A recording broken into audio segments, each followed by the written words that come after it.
I probably through streamers probably having like an aneurysm or something because I changed it up and said let's be live instead of recording, and now it's like what? Quick aneurysm. Yeah. But dude, I don't know. There's something just so fascinating to me about like chimpanzee attacks and just how incredibly brutal Violent. they are. Yeah. Like, oh my god, there was an episode. You ever watch that show I Survived? Oh, A&E. Yeah. And there was this dude who was I don't know exactly where he was, but he was over in Africa, and they got attacked by a rogue male chimp. And it like killed one of the dudes, completely maimed like two others. Like the damage this thing did was unbelievable, and it blows my mind just how incredibly strong they are. You know, for there's not much you could do. You know what I mean? You could try to run, but you're too slow. You know, you're too weak. You're too small. Their facial features too are the opposite of what we have. So like when we smile, we know that means like, oh, we're happy. They're pissed, and you're like, could you not be the opposite of us, please? That makes it the whole body language. It's fucked. Like whatever you can do, they can do better times 10. Yeah, and there's still people that want them as pets, and that to me is like, God. Like I understand someone like Dr. Jane Goodall, right? It's like you're in their natural habitat. You want to go learn about them. You're a goat. Yeah, that's one of the goats. You're a badass, right? But like. Also, I apologize. I don't know if we're allowed to curse or not on the show. Yeah, you are. Go ahead. Oh, okay. I've been swearing this whole time. Okay, just making sure. But then, like, there are people that's like you know, these Tiger King type people, where it's like, okay, it's one thing to have like a big cat, but a cat is inherently stupid. Primate is not. You know what I mean? Like they can follow. Level. Yeah, they're like on such a next level that it's like, dude, you thought like I'm gonna bring this basically a human indoors but it's like a human that's like stronger than like our biggest athletes. Literally on steroids. Literally human on steroids constantly at all times. Like imagine our biggest NFL player, but like it's only 5'4". Right. You know what I mean? Right. Like, yeah. Just tears your fingers and face off, and you're like, I can't imagine why it would do that. Like, I don't know, because you tried to imprison it in your home. You smiled. Yeah. It lives in a box in your basement, dude. You feed it Happy Meals. Like, come on. It's used to walking 10 miles a day, and you leave it inside of your dude. This 400 square foot apartment. Literally, it should be hunting capuchin monkeys in the wild with sticks, like coordinating attacks, and you're dressing it up. You're giving it McDonald's and putting a diaper on it. Like, come on. We have Dunstan checks in. Yeah, you put it in movies and you're shocked when they like, it's the weirdest thing. We put it in this movie and we made it do all these things it's not supposed to do, and then it mauled a child. Like, wow. and then they give him cigarettes too, dude. Crazy. Like, you see all those monkeys smoking cigarettes with people, dude. They bring them to a bar and shit. Yeah, what's up with that, dude? You can buy them cigarettes. I had a buddy of mine that was overseas that they would literally, you could for $1, you could buy him a Lucy and they would smoke it with you and drink a shot. Whoa, would you do that? Bro, for $1, dude? Okay, you know how much of an asshole like humans can be when they're drunk. Now imagine a freaking chimp. Like, there's no scenario where I'm gonna be like, yeah, I want to see what the outcome of this is. Like, maybe if I'm the first one, you know what I mean? Like, maybe if it was like in the hotel room with binoculars watching from afar. Yeah, I would say out of the blast radius. Yeah, I would be like, okay, show me the care of this thing. And if they were like, yeah, this is, you know, and they gave me like a whole spiel and it was like taken care of, but it also liked to drink, I'd be like, all right, I'll be the first guy to buy it a shot. I'm not being the 10th guy to buy it a shot. There's no way. You're crazy. Jason say for $1, I'll smoke a cigarette and drink a beer with you too. Keller doesn't need $1. He'll just do it. He'll do it for free. Yeah. But we're here. It's episode 15 of ArachNerds. It's brought to you by Fulvius Apparel. FulviusApparel.com. Use the code THN at checkout. Get 15% off your order. That is the exclusive promo code for THN listeners and viewers like you. I'm in the process. I got new patchwork stuff now. Diesel. And then what did I do with it? It was just here a second ago. Shit. So usually, like, I'll include keychains with orders and stuff, and I just happen to have a bunch of extra sheets of the faux leather to make the patches, but I didn't want to waste a bunch of the stuff between the patches that I make, so I started on like the dark keychains that don't engrave, because it's already like black leather, so you can't even see it. I'm now attaching, like taking that patch basically and making a little mini one for the keychains. But ooh, there it is. So you can see it. See it now. It's like 3D kind of, you know, I don't know. So tactile. that's right. So order some hoodies. Hoodie season is nearing quickly. It's actually been really nice and cool here, thanks to the hurricane that decided to go high and to the right and do everything except what all the models said it was going to do. Hats, shirts, coffee mugs, all that good stuff. Check it out. This is like, I think this is like the quickest turnaround we've had for ArachNerds episodes so far. It's weird to be back so quickly. Yeah, I don't know, dude. I was talking to Dritz and he gave me a couple. He was like, dude, you should hit these people up. And I hit some people up and here we are. Here we are. Well, it's funny because I looked up Juice after you had mentioned, you know, hitting him up and having him on. And I was like, man, he looks really familiar. And then I was thinking, I was like, I recognize him from the ads on Facebook that I've seen, which I thought you'd find funny. So I was like, damn, I was like, I've seen him before. You did go to Daytona, did you? Me? No. No, and I'm sorry that you get inundated with those ads. If it makes you feel any better, I get them for every ad myself. So I have to see my own face and hear my own voice like 20 times a day, which I'm like, good money spent, guys. I guess I'm the one. I am the demographic that I cater to, I guess. But no, I didn't get I have not got to leave. I think the furthest east we've gone is Vegas. Okay. So we've stayed mostly in okay. California. 42 million people here. There's a lot of people in the States. Yeah. So haven't had to go very far, fortunately. Yeah, no, it takes a lot for an ad to drive me nuts. And like the got print ones are the most brutal. Like the stupidest thing is like when you own a laser engraver, you get a bunch of ads for laser engravers, and it's like, and from the company that already makes the one you're using. And so it's like, why are you advertising these to me? I already have one. I don't need it. And then everyone and their mother who also makes them has ads. So like my YouTube ad feed is like nothing but laser engravers. Brutal. Yeah, it's funny. So I got to learn a little bit of the insiders on how this all works. So you have a couple different things that kind of work together. So you have, if you go to any website, if they're paying for ads, it will start to target you based on you going to the search traffic, because it's got, you basically told Google like, hey, I want to do these ads, and then it syncs with Meta. But it's funny because like I get my own ads, but people were asking me like, why don't your ads are all around dirt. They're not around spiders or any other things you sell. And I was like, because you can only sell living stuff if you were grandfathered in a couple years ago. And if you try to sell living stuff, it'll actually kick you off. So you can get away with it for a little while, but then they'll ban you permanently. And so we found the workaround is because we have enough like dry goods. You go to the website, you click into it, it takes you to our main website, and you go, oh shit, they have more than that. And so it was our way of kind of bypassing how the stupid and archaic the laws are.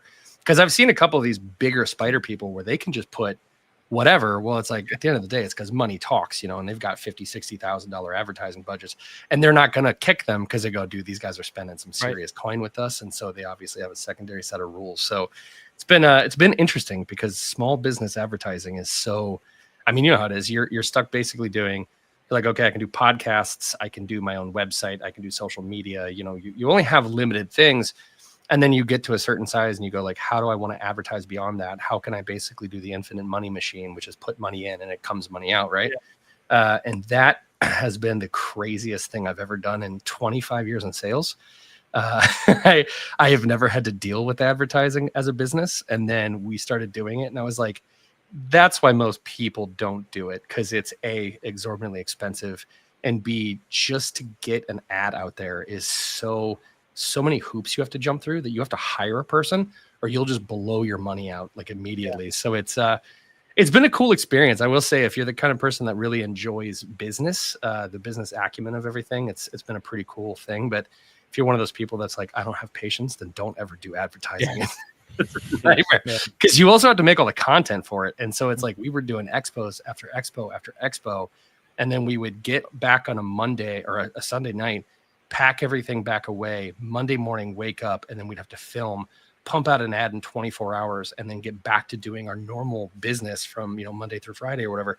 And then you'd still have, by that next time, you'd have another expo ads. And it was crazy. We worked basically, I've worked 7 days a week for the last 6 months. So it's just like I always tell people, I'm like, everybody wants to own a business until they own a business and realize like exactly what it takes to do it. So I've been learning over the last 2.5 years of doing the Fulvius thing that it's like my preconceived notions going in of what business ownership, and granted mine's a side thing, it's not even like a full-time thing, so it's I'm getting just a little taste of the full-time thing, and like it is not nearly as glamorous and awesome as I thought it was going to be. Yeah.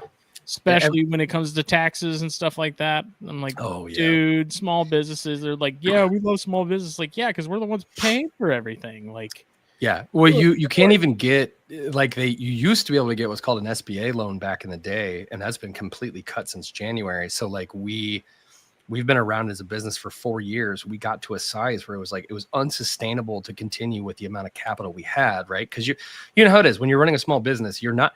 I think a lot of people think that it's like, okay, I've started my small business. Now I've got money and I'm printing cash. It's like, no, you're dumping twice as much money into it than you're actually getting out, if not more, right? And so we worked so hard to get to grow it at a snail's pace. Exactly. Yeah. And that's the issue. It sucks. Yeah. And it really sucks because you're not going to get anywhere. And so like we were able to become profitable in 3 years, 8 months and 29 days. But to do that, it was literally running full steam ahead, working for 3 years. I worked 65 hours a week at my main job. And then I worked an additional 60 hours. So if you do the math, I equated it to like 3.5 to 4 hours a day of sleep. And then if you did an expo, you were burning your PTO, because I did have PTO at my last company. You were burning all of your vacation time to do expos. And then when we decided at one point, like I'm going to go full time back in January. It was like, okay, so how do I pay myself? And it was basically like, all right, we'll bridge loan your entire retirement to yourself, and then we'll pay it back if it works. But that if is such a heavy, like, you know what I mean? Like that right there is where most businesses fail, because they're like, if it works, I can pay myself back over time. But if it doesn't work, you know what I mean? It's like, then I've just burned my entire retirement and there's no going back from this. And so it's been super awesome. And I think that everybody should do it at some point. Like, I don't think people really understand, like, small businesses is a great way to, like, you can make money, but you really begin to hate bigger businesses as you start doing this, because you're like, oh, I have to pay all these taxes. And these guys, like, when you start hearing somebody like, oh, they walked away from $1 trillion in taxes last year, you're like, how do I do that? How can I do more of that right there? The answer is like, oh, be a corporation. That's how. But yeah. But thank you guys for having me on. I appreciate it. If I don't pony over $200 a month, they're like, hey, we want our money. Yeah. Oh, and dude, this is what it costs y'all to keep the bathrooms running and the lights on in there for a day at these government buildings. Like, fuck off. Yeah, that's their toilet paper budget. You know what I mean? But they still. And I learned from, we had to hire some bookkeepers and tax account. Once you get to a certain size business, you have to have all these people. And that's where it gets really expensive. If you're a business under, I think it's $500,000 a year, you are like 80% more likely to be audited. And so, that's crazy, because you are hiring somebody third party to do your taxes and everything, right? Whereas if you're a corporation, or like, let's say hypothetically, this is where it gets really irritating. Let's say tomorrow you go and you're like, I want to do a series or a seed funding for an AI company, and I'm going to get $95 million. You automatically, the first person you hire is the top of the line accountant. And so if an audit is even going to happen, you have an accountant the entire time, full time as a salary employee who's helping you, that can bring in the IRS and they will work through it. And then you're just kind of left to run your business. When you're a small business, you can't do that. So like, you have to save all your receipts. You have to run your QuickBooks. You have to do all these things. And then you hand it all to a bookkeeper, and then you pay them to do what you've already done, but just check it. It's crazy, man. I always tell people, I'm like, it's really fun to have like a side cash business when you go like legit, it's a lot less fun. It's dope, but like if you're not that kind of personality, if like you struggle just to keep your own finances in play, don't get a small business. It will just become a small nightmare very quickly for you. So, but I still think everybody should do it, man. Like even after all the negative I've just said, I think that everybody would be a lot happier if they just had their own boss, which was them, instead of, you know, your corporate boss or whatever the hell. Yep. You're not wrong. What was the process as far as going full time? Was it animals and then dry goods? Was it dry goods and then animals, or was it kind of a mix? And then how do you go about? My thing with shops and stuff that are, and people that are doing it full time, like from what I understand, the margins are usually much better on dry goods than they are on animals. Yeah. So how do you go about picking, like deciding what you want to carry, like knowing what sells, and then knowing the price points that people are willing to pay for certain things? Like, what's the overall process of trying to navigate stuff that you know is going to move and be you know, a regular seller, and then you end up stuck with a bunch of dead inventory too? Like, how do you get around that? You're gonna have some of that. And I apologize, my voice is out because I just did 3 back-to-back expos, and I finally hit a point where my voice is like, nah, dude, you're done. So we went into this. I say I started it by myself, and then I added my wife as a graphic designer, and then I added a business partner, and then we kind of scaled to now I have a finance guy as well. So we had 3 major things that we were doing. I was a hobbyist of 30 plus years in bugs, and I use colloquially bugs, but I mean everything. And one of the things that used to irritate me more than anything in the world was, like, let's say I buy a spider, and now I need substrate, and now I need cork bark, and now I need anything I want to make it look good, and, you know, an enclosure and all of that shit. And I'm paying, especially during COVID, you were paying shipping prices on all of it. And so you were having like 5 of these things, and you were like almost having to have like a side business of like when these will all come in. So you would be like, okay, I know I'm going to buy a spider. I'll buy this spider, reach out to the person, ask them if they can wait till next week. I'm going to order this thing. It's going to come in 5 days.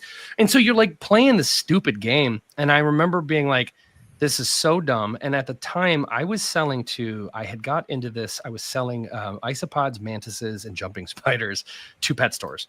It was just a side gig. That's all it was supposed to be. It was basically like I was breeding these things for fun, and I didn't really want to do anything bigger, but I was making, you know, I was very, very poor, moved to California, and then I suddenly found myself with a lot of money because I got very good at a certain task, which was explaining to people basically how to run a business. And then helping them if they couldn't run it properly, the talent acquisition department. And I had kind of moved up through the ranks, so I had a little bit of disposable income. But me and my wife have been together 20 years. We don't have a kid. We don't have a home because it's California, and I don't have $1 million. Yeah. So when you make over 70 grand, you run into this issue of, okay, we're getting eaten alive on taxes. So like every time it was taxed. So I did what most people do when they first start out, which is like, I'm going to find a tax loophole. And they were like, hey, for $800 a year, which is less than you're paying the tax man, start a small business. So we did. And then it was like, okay, well, I'm obviously going to show some losses, but I'm kind of enjoying this breeding stuff. And what if I make some side money? So I was selling to pet stores. And then as I was selling to pet stores, I got better and better and better. And so we just, like, on a whim, I was like, I think we should make this a real business. And then we did it in January of 2022. I started officially the business. And then I did an expo in August, and we sold in one day like $3,500 of the stuff. And like, we didn't think we were going to make any money. And then I turned to my wife and I went, shit, we have nothing left. What do we do? So we had all these breeding projects that I was kind of doing on the side. We just went and we just sold them all. And then we were like, oh shit, what do we do now? Because I have this website if anyone buys any of this stuff. So then it became like this whole thing, right? So to your question about like, how do you determine that? We started with the living goods first, found very quickly like, oh crap, this makes money.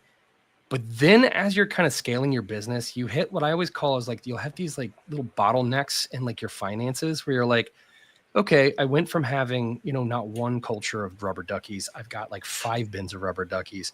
So what do I need for that? Well, I need sphagnum moss. I need dirt. I need all this stuff. Well, now that I've got dirt, now I've got to add all these hardwoods and I've got to add all these things in. So what I just started doing is I was just selling stuff I was already using. So I was like, okay, if I want this, I've got all this overstock of products because I have a tendency to buy too much stuff. And then it was like, I know I need it, so someone's got to need it, right? And then we didn't realize how true that was until I had somebody that was like, I gave them a culture of isopods. This was like, I think my second expo I ever did. And they were like, dude, where do you get your soil from? And I was like, oh yeah, it's just some stuff I made. And they're like, I'll buy a bag of it. And I was like, what? They're like, yeah, I'll buy a gallon for like $12 or whatever that title. And I was like, okay.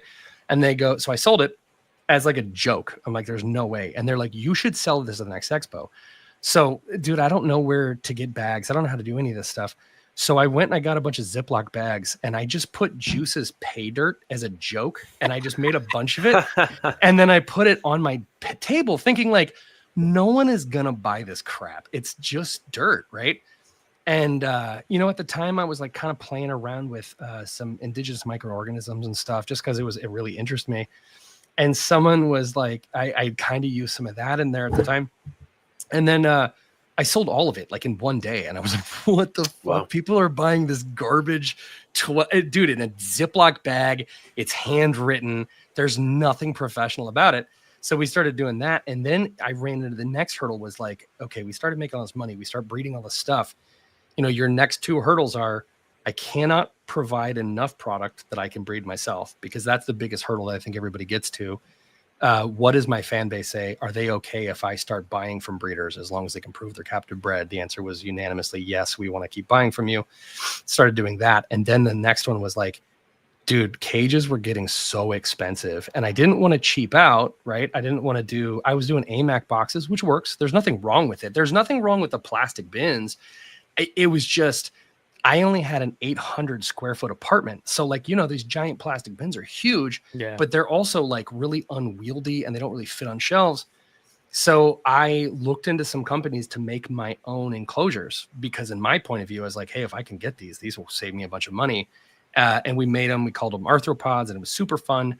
And then people started buying them for spiders. And I kept telling them, I'm like, these are not really designed for spiders. These are made for like beetles and mantids and isopods and shit. And then they just kept going. And I was like, well, I mean, shit, I'm making money on them. So let's go. And then that was the year that we started doing spiders as well. So we rolled out the cages in 2024. And then we started selling tarantulas officially. We had been breeding stuff up to that point. So it's been a wild ride. To answer your question long and short, failure, like a lot of failure, like, you know what I mean? Like a lot of wasted money. I think we probably spent $50,000 in failure. And I think that sounds like a lot of money, but like we were making good money, but it's still like, I think a lot of people are too worried about like trying something and going like, people aren't going to like that. And it's like, well, dude, I thought nobody was going to buy soil from me and they bought that. So like, you know, you're your worst enemy. You are 1000% because there's been so many designs that I've put together and put on a website and I'm like, no one's going to buy this shit. Yeah. And it's always the ones that I expect to do the worst that are the ones that sell the best. And like the ones that I'm like really pumped about and actually like, because I really am not crazy about a lot of the stuff I put out. You got that creative bias, right? The stuff that I'm like, okay, this is really good. Like this is going to sell well. Like won't sell a single thing. Yeah. You'll have that problem all the time. I have never. Somebody asked me something one time, and I told them, I'm like, I have learned to like find that balance of like what my customers want and what I want, and then just like if I really, really like something and my customers absolutely hate it, I'll put it out anyways, and vice versa. Because we're never right. Collectively, we're right. But if one side overwhelmingly likes it and another side overwhelmingly dislikes it, somewhere in between is kind of the truth. You know what I mean? And like, because you follow someone on Facebook, I mean, or Instagram, dude, there's like total addressable markets, 550,000 people in the United States that buy spiders. You know, I might know 7,000 of them, but that's so many more people that might disagree, right? Like, I've been like, hell yeah, I'm going to breed the spider. This is going to sell so well. And it's failed. And then you're just like, oh, good. I'm so glad I have 500 of these. You know what I mean? So like, I don't know, failure and loss of money. That's typically how I find out the answer to things. Well, that's another sort of, I guess, part of that side of that coin is like with spiders in particular, especially tarantulas and stuff, with there being so many species available.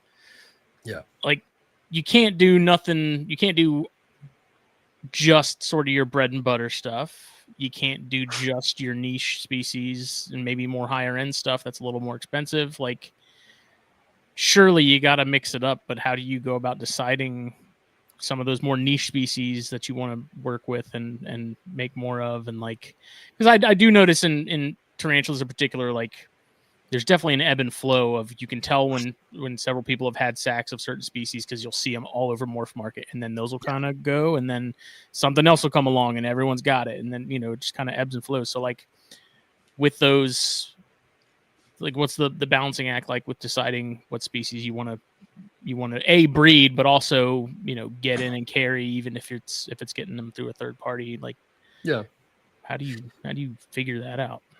I think, okay, so this is something that I had to very recently just learn, right? So I'm on the end of year 2 on selling tarantulas. Side note, when I was doing originally mantids and isopods, I also had this. So it doesn't matter if you're selling spiders, isopods, mantises, roaches, whatever, it's all the same thing. You will focus so hard on keeping up with the Joneses that you will fail. And so what you have to do is you have to kind of be true to what you've established as your base, right? Like as an example, like there's product marketing and there's brand marketing. You have never seen a single commercial where like Gatorade has ever talked about the nutrition of Gatorade, right? It's always like the same. It's like, here's some sports stars and they're sweating blue shit. And you're like, cool. That you didn't even talk about the drink, right? As a kid, I wanted it to happen so bad. I was like, yeah, dude, I remember those. Yeah. Like you have never heard them talk about it as a product. You have talked about it from a brand perspective. Same thing is true of businesses.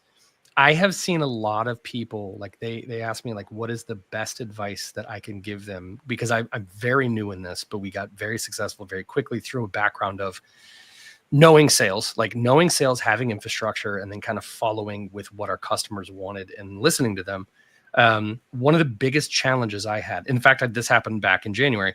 I was like, hey, I was getting in my head, right? Like I'd have all these customers that come up to me and ask me like, hey, do you have Fan-K Reds? Do you have Fan-K Blues? Do you have this? Do you have this?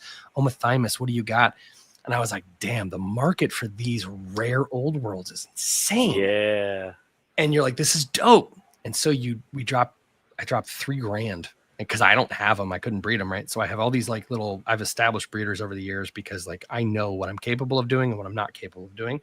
And there are breeders out there like a Dritz, for instance, so much more knowledgeable than me. Like he's going to have so many more species than I can do because I just simply don't have time. And that's a business challenge you're going to have later in life, right? So I got all of these special fancy ones. Like, hell yeah, I'm going to breed these, keep some, sell some. None of them sold because all those people looking for them, they were looking for them that day. Yeah. And then they're going to find them. And so I learned probably within the first 6 months of going full time that you have to just kind of be true to your brand and what you specialize in. If you specialize in rares, well, guess what? You are going to be focused forever on keeping up with the Jones and make sure that you're the first one to have this and you've got the best and the most in stock. Me, I said, fuck that. I knew that 99% of my customers were, I've never owned a tarantula. Walk me through it. What can I do? I doubled down on that. We saw profit margins, and I'm speaking business side, right? Like we can talk nerd about spiders all day, but like specifically from a business perspective, I doubled down on the new beginner stuff. I not only increased my total addressable market, meaning so someone buys one spiders. Smitty, how many spiders do you say you have currently right now? Or I'm sorry, Phil. It was Phil. You have like 70 plus or something? Probably 70 plus right now. Yeah. How long have you been in the hobby? A year and change. There you go. So yeah, exactly. It's a problem. It's a problem. Right. Exactly. Yeah. No, but you're the average, and I don't mean you're average. You're the average tarantula. I am average. Yeah. No, you're spectacular, Phil. Special. You're very special. You go 1 to 10 very quickly. You go 10 to 25 if you're more than just a couple. And then if you hit that 26, man, you're going 50. If you hit 51, you're going 75, so on. So what we learned very quickly is like, I want you to go at a pace that's comfortable for you. but I want to make sure that those first 70 tarantulas, I've got them. Because you're not going 1 through 25, and in your fourth one is going to be this $400. Now, except for the like T. Celadonias or some shit that everybody wants, but kills within the first week, right? I decided, all right, I'm going to keep it very simple. I'm going to keep my tarantulas under $150 for slings, which I think is reasonable. So I think that's outrageous for some species, but it's reasonable to say, I want to cap $150 anything on my table at any place.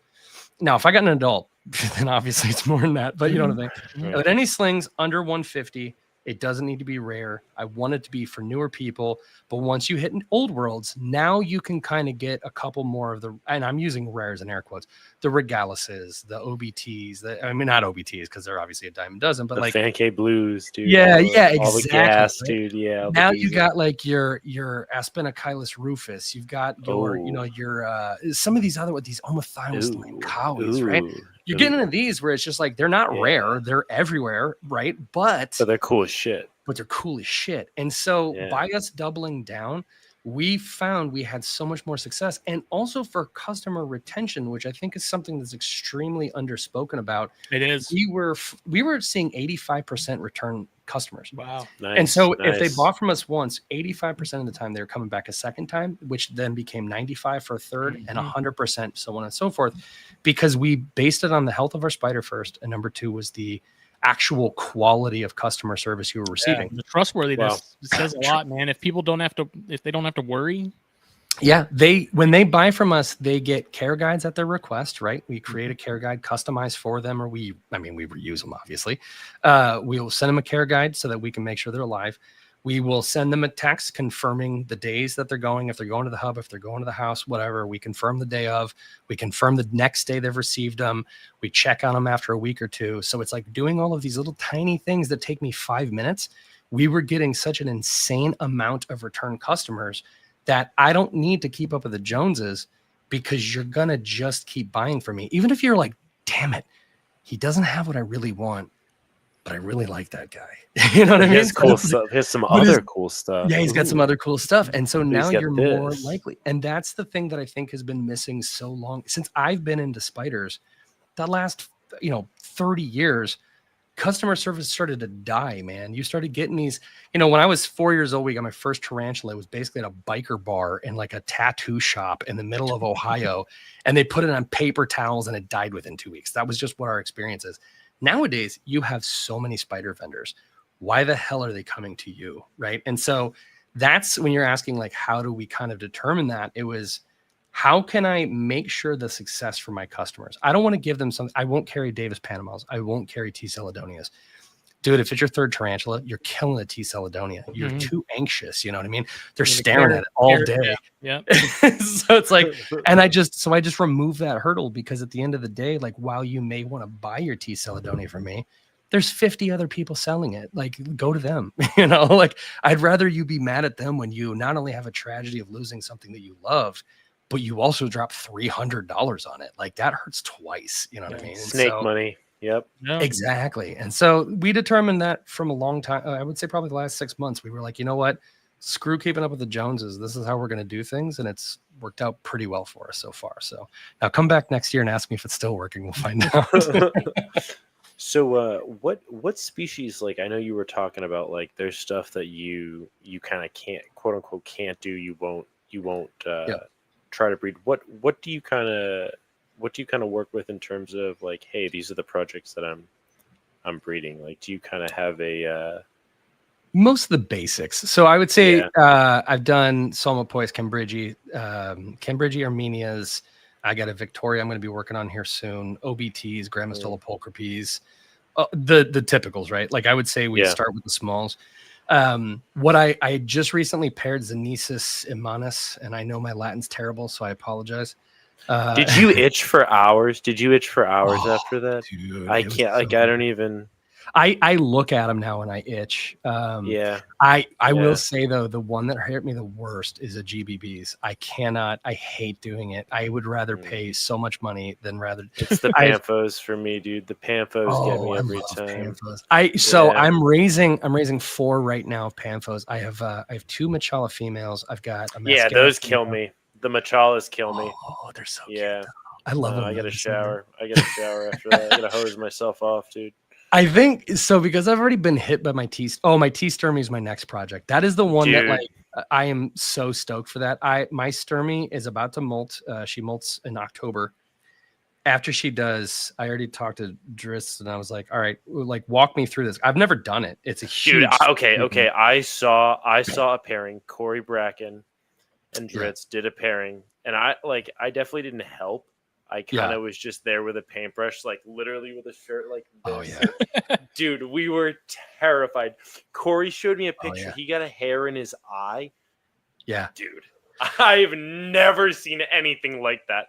His eye was like, dude, it was like there was a orange under his skin. His eye was like this and purple, dude. So we're like hit. Literally like this. He's trying to pair it with like the brush, and like the male is just, oh dude. It was in a 41 quart tub, and then like it happened. It was a successful pairing, but it was far too intimidating. It was far too intimidating. Like, it's intense. I got hit twice in a. Okay, so sorry, Sam. My Sturmy was I basically took her off a guy that had her on sand, and like this thing was in like bad shape, right? And so like I was like, I bought it. And I was like, I got to get this tarantula away from this person. And I was like, not sure if she was going to survive. So because she survived, she's in good shape now. She became kind of like our accidental mascot. And I love this spider. Like when I got her, she was chill. After she molted, she's still been chill. But I did a noob dumbass thing because she was kind of in bad shape when I got her. Had her in like a giant with like a mesh top. And I was like, she's never climbed, never walked. I was like, so you get that survivorship bias where you're like, well, since she's never done it, she never will. Right. We're sitting there one day. We got like 20 minutes to go before we go to an event.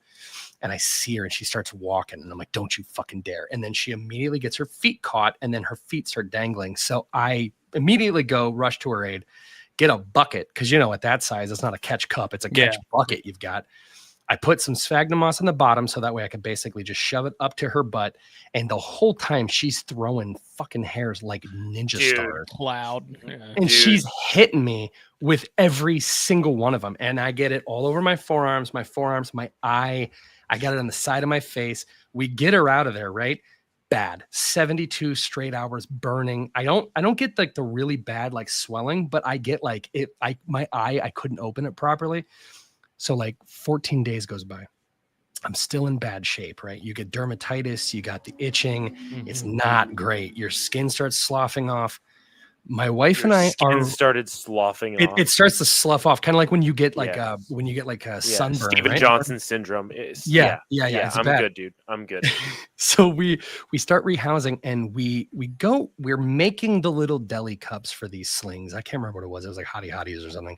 So we're taking the soil, we're putting this sphagnum moss inside, and my wife goes, dude, my hands are on fire. I think I'm having an allergic reaction to the sphagnum moss. And I'm like, what are you talking about? You're not allergic. No, it's the sphagnum moss that you put in the bucket. We started, and I take it from her, and I'm like, there's no way. So I start doing it, and I go, where did you get the bucket from? She goes, it was up on that shelf. And I just look at my hands. I'm like, motherfucker. 29 straight days. I had level 3 urticating hairs burning my skin. Dude, people are like, will you ever hold large Linda? And I'm like, yeah, originally I was going to, but after you endure a month of those hairs, I was like, nope, I'll breed her. But dude, I got a lab coat. I have safety glasses, like safety goggles. I've got a hair net. I've got I'm doing the whole thing when I do it because I literal PPE, dude. Literal PPE. That shit droplet precautions, like the whole shebang. Everything. Yeah. Like I'm putting, I got contacts anyways, but I'm doing because the only reason she didn't catch me in my eye was I turned my head when I saw her do it, and she caught me in the side of my eye, like right here. Dude, it was on fire, just absolute fire. And I was like, and then Driss was like, oh yeah, I breed these. And I'm like, bro, and then I'm seeing him using like the paintbrush or his hands there, and I'm like, you are ballsier than I am, my friend. You couldn't pay me enough to get that close to them. Like, I'll be like, hey man, here's the male. I hope you live. Like, I'm not gonna get that. I'm not saving you. You're on your own. You're on your own, buddy. Nature better work in your favor. Yeah, dude, it's just so interesting to watch giants like that, just like that courtship and stuff. And we like kind of helped the male out. We like held a couple of her legs out, like up. You know what I mean? As he was like kind of doing his thing. Yeah, because you only get one male. They're so hard to come by these days. Dude, it's like you don't want to die. Assholes. They're literally horrendous. Sometimes they eat the females. Okay. Dude, we literally like he was in the big deli round like the male, and like I like went over and like Dritz handed it to me, and like he hands me and he's like kick, just like immediately starts kicking, and I'm like, dude, take this away from me. Like I don't want this. Oh man. I have that hypothesis, and it's a male, and I'm like, I want to hit up Dritz, or I thought about there was a guy selling a female locally to me that I thought about maybe hitting him up, but like the idea of having to cup him, good luck. Ship him.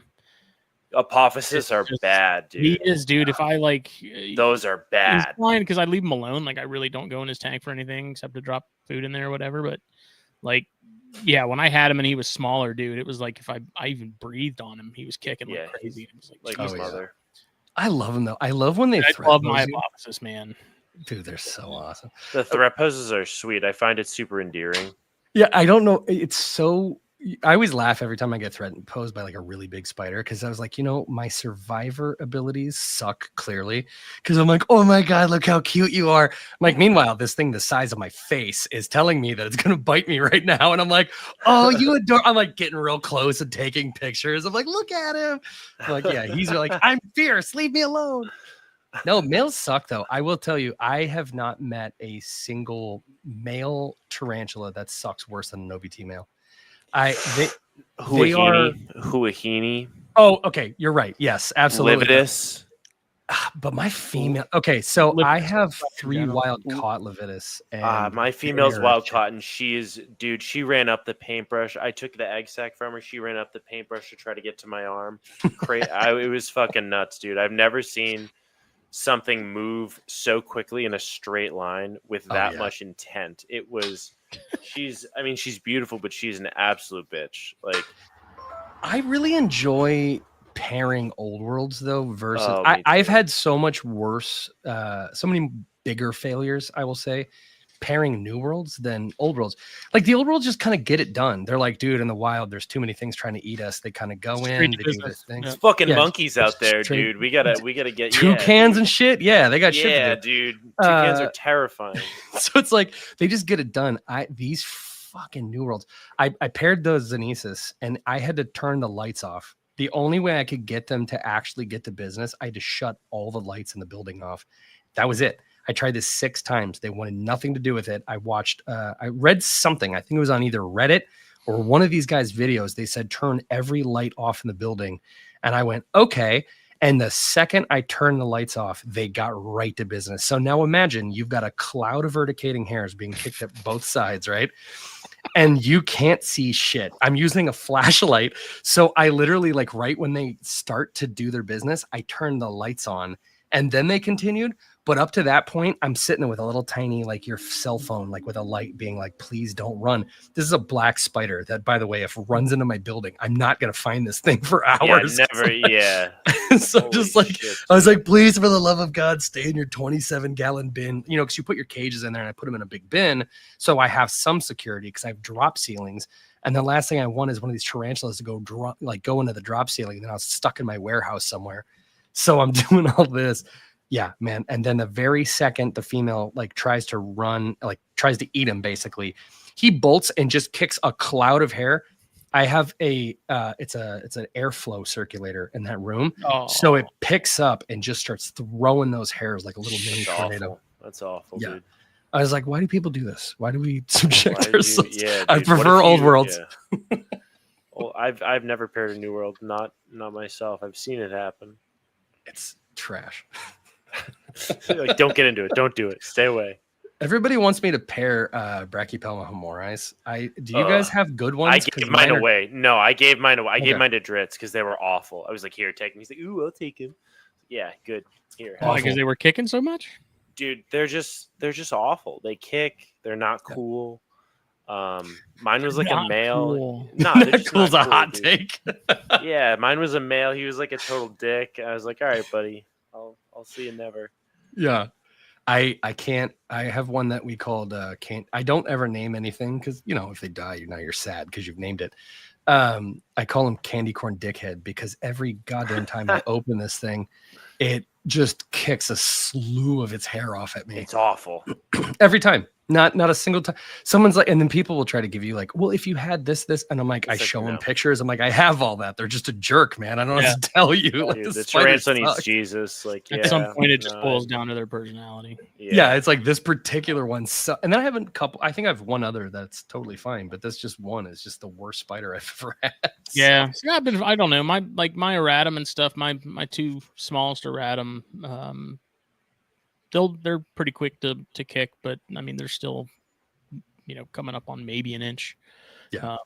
But like my adult classy, and then my vegans and stuff, like they really don't unless I'm really in there, like actually actively moving them around and like messing with them. But yeah, Adipophysis, man. Yeah, it was to the point where it's like if I bumped the table that the cage was on, I could see the little back legs just going ham, and I'm like, dude, really? Like. I love do the double kick where they like put and you're like the donkey like, working. You're just like, bro, come on, man. Like, just chill. No, yeah. We tried. We had like 157 species, I think, at one point, and then like I just got to the point where I said we're not doing any brachypelmas and we're not doing aphonopelmas, and then I re-pulled that this year when we sold a bunch of them, and I was like, so now I've got 2. Homoris, I'm just waiting to basically for them to molt out, which could be 5 years. Don't hold your breath. Yeah, I was gonna say you might, might be dead before that happens. Yeah, I'll have died of a stroke at the age of 75 before that happens. But yeah, so I'm waiting for that, and then I don't. What's funny to me is I know.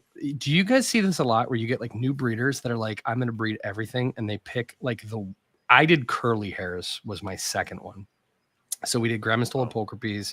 We did curly hairs, and then we did OBTs as a third one. I don't think people are prepared because they'll go like, I'm going to do Vitalis chromatus.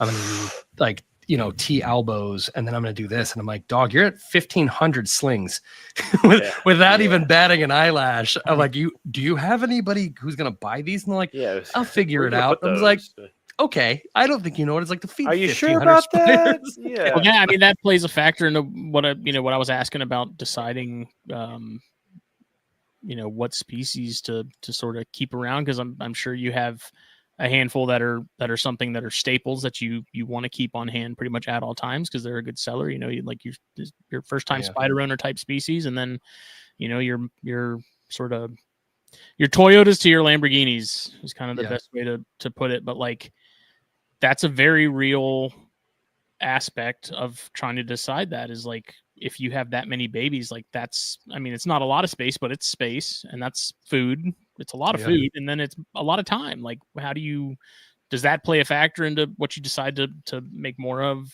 versus other species? Or yes, because I'll say this, like for me, because time is such a limiting factor.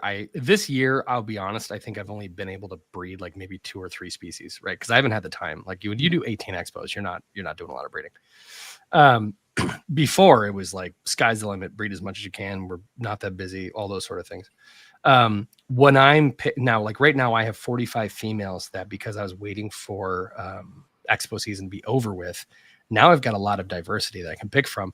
The first thing that I'm looking at is survivability, because I think this is something that's not really talked about enough is like, okay, so let's say you have 500 babies. How many of them get to I2? I always tell people, like, if you're a breeder and you really want to get started, dude, Grammostola pulchripes, that's a fucking Chacos, solid species to start with. Are you going to make mint off of them? No, but you'll have like 175 babies and they'll all survive. You want to talk about old worlds, OBTs? Dude, I will breed OBTs till I think I'm up to 600 of them so far that I bred. I'll continue breeding those until I die. They're super cool. They're super cool. They're so easy to take care of. Somapoias, any of them, like they take care of their babies. Like, go for shit that's going to make your life easier, right? Like if you know you're going to have to take an entire thing, like, because there's obviously different types of breeders. There's a kind that pull sacks and there's a kind that don't. I'd rather do an OBT where they just do a sling, like hammock, and then I don't have to do the shit.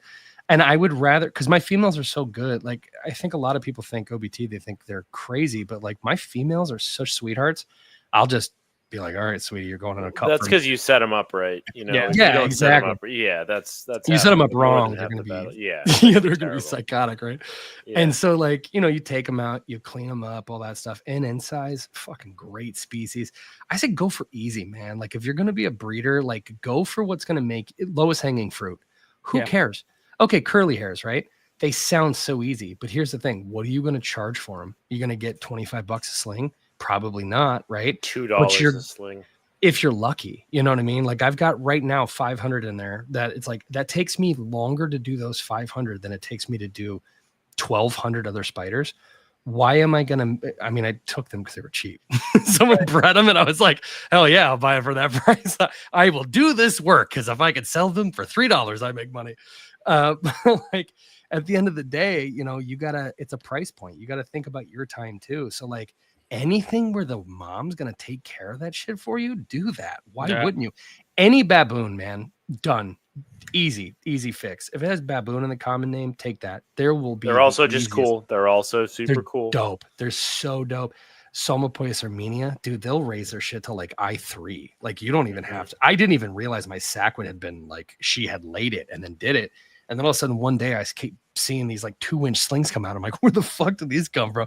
Like, NN size, same thing. Like, any of those species, go for something simple. Like, if you got to put a bunch of work in, I think this is the problem you have with a lot of breeders. They want to maximize stuff, right? They want to go T Sturmies, $100 right now. These slings are going for, right? But you've seen what the process is to get them going. Also, the slings are super fragile. Yes, and they're huge. They are very fragile. They're super leggy. Yep. Extremely fragile, extremely significant in size. Where are you going to put them? What is it, 500 to 1,000, I think? On average, you'll get probably 600 of them. So you look at that and you go, fucking huge. So you're like, cool, I got $6,000 sitting there, right? But at the end of the day, it's like, right, but you're going to invest probably 80% of your time into taking care of these things. So it's like, sure, you can maybe sell an OBT for 25 to 30 bucks, but every single one of them will sell and you didn't do anything, and they will be good eaters. You really won't. I don't think I lost a single one of the last 2 sacks I had. Like, dude, it's tough. It's tough. They're good. Yeah. Like, you're going to have a hard time even killing these things. So it's like, when you're a breeder, it's like, just go for what's optimal. Lowest hanging fruit still sells. L Sazamize, solid. Like, they have a ton. But dude, if you can get them to a 1/4 inch, they'll sell all day. You're talking about a blue, cool looking spider. Those things will sell for mint. T Vegans, any of these, man. A lot of people, they'll be like, a Phonopelman. I'm like, good luck. It's going to take you 8 months to get them to fucking I2 to sell them. Never. You know, like, it's like, all right. So like, what's good to sell today is not necessarily going to be what's easy to sell tomorrow. And that's the way that people, I think, need to start thinking. Okay. That was actually a really thorough answer. Sorry, I'm also very lengthy at answering. Dude, so talk to me about centipedes. You working with centipedes at all? You got any centipedes? Okay. I was terrified of centipedes until March. I'm working on it. I'm working on it. Yeah, they're cool. I have 3 Scolopendra cingulatas, the Attica locale that I've been raising up, that are captive bred from a guy in, I want to say, Poland. I don't remember what country he's from. Hannes would be freaking out right now. He loves cingulata. They're super dope. I keep trying to get polymorpha, but I will say I made the mistake of buying these polymorpha from the same vendor twice now, and both times they died very soon. I get that all centipedes are wild caught right now, but like, come on, if you're going to be wild caught, at least take care of them first. Don't just import them and then immediately stop taking care of them. And so I'm looking for polymorpha, but I need them to be like sub 3 inches, because what I don't want is to get a cingulata and it's like, a polymorpha and it's like 6 inches already. I want to breed I also have a Scolopendra cingulata agria. That one's dope. It doesn't have the cool blue legs. It looks like a black dragon. It's fucking awesome. Whoa, that is awesome. It's really cool. So I want to get more into the big boys. I know that like mint legs and the white legs and all those, I think, have better personalities and a little bit cooler, but that's a big personalities. Yeah, it's a big centipede, dude. I don't know. I only have Dahani right now. I'm working on that before. I've got 2 localities of the Scolopendra Dahani.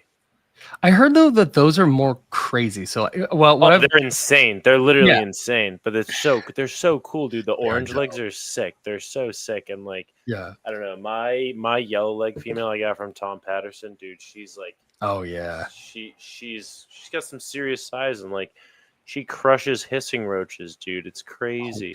Just like picks the meat off their skeleton and just leaves a skeleton. Oh, it's nuts, man.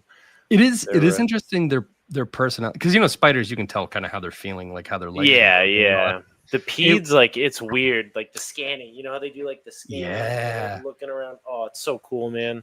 I love that you can know kind of immediately how I'm using the word feeling, right? But you can kind of get an idea of like what they're feeling at that moment, which I think is really interesting. Like yes, obviously you can tell by body language for most things, but you just don't expect that with centipedes. Like, I think when I got into it, they were scary because of how fast they were and how chaotic they were. But then once I realized, much different than a tarantula. Very, very different. I mean, yeah, maybe they can't climb plastic and glass and go Mach 1, but a spider will like run for 8 feet and stop. Centipedes will do that fucking fast little wiggle thing they do. Yeah. But they're like tapping everywhere, and you're just like, stop. It like freaks your brain out. I love them though. I will say, if you ever post any content of centipedes, I will always be the first person to like it. But oh my God, I'm so sorry. But I will say the first challenge I had with those guys was just overcoming that in your body where you're like, whoa, the monkey brain, the monkey part of your brain. It's like, holy shit, get away from that thing. You're so fast. I also, the way they can use, like Scolopendra can use their terminal legs and grip and then lift their entire body outward. That took some adjustment. But once I got down to like their general personality, and I was just like, oh, you guys are cowards. It's like, it got easier. You know what I mean? And I do think that everybody who's into tarantulas, this is my hot take. Ooh. If you're into tarantulas and you don't own a centipede, then really you should. I feel like it's the logical next step that you should. Do you hear that, Justin? I went scorpions. So scorpions are dope. However, what if I told you that? All right, here's some fun facts for you. All right, here we go. Centipedes can be petted, and the harder they're petted, they actually get comfortable and will start to basically clean themselves off. They're okay with touch. You can feed them a diet of cat food, which is, I think, very weird. They call it slop. It's pretty disgusting. They are basically millipedes, but they just have cool face parts.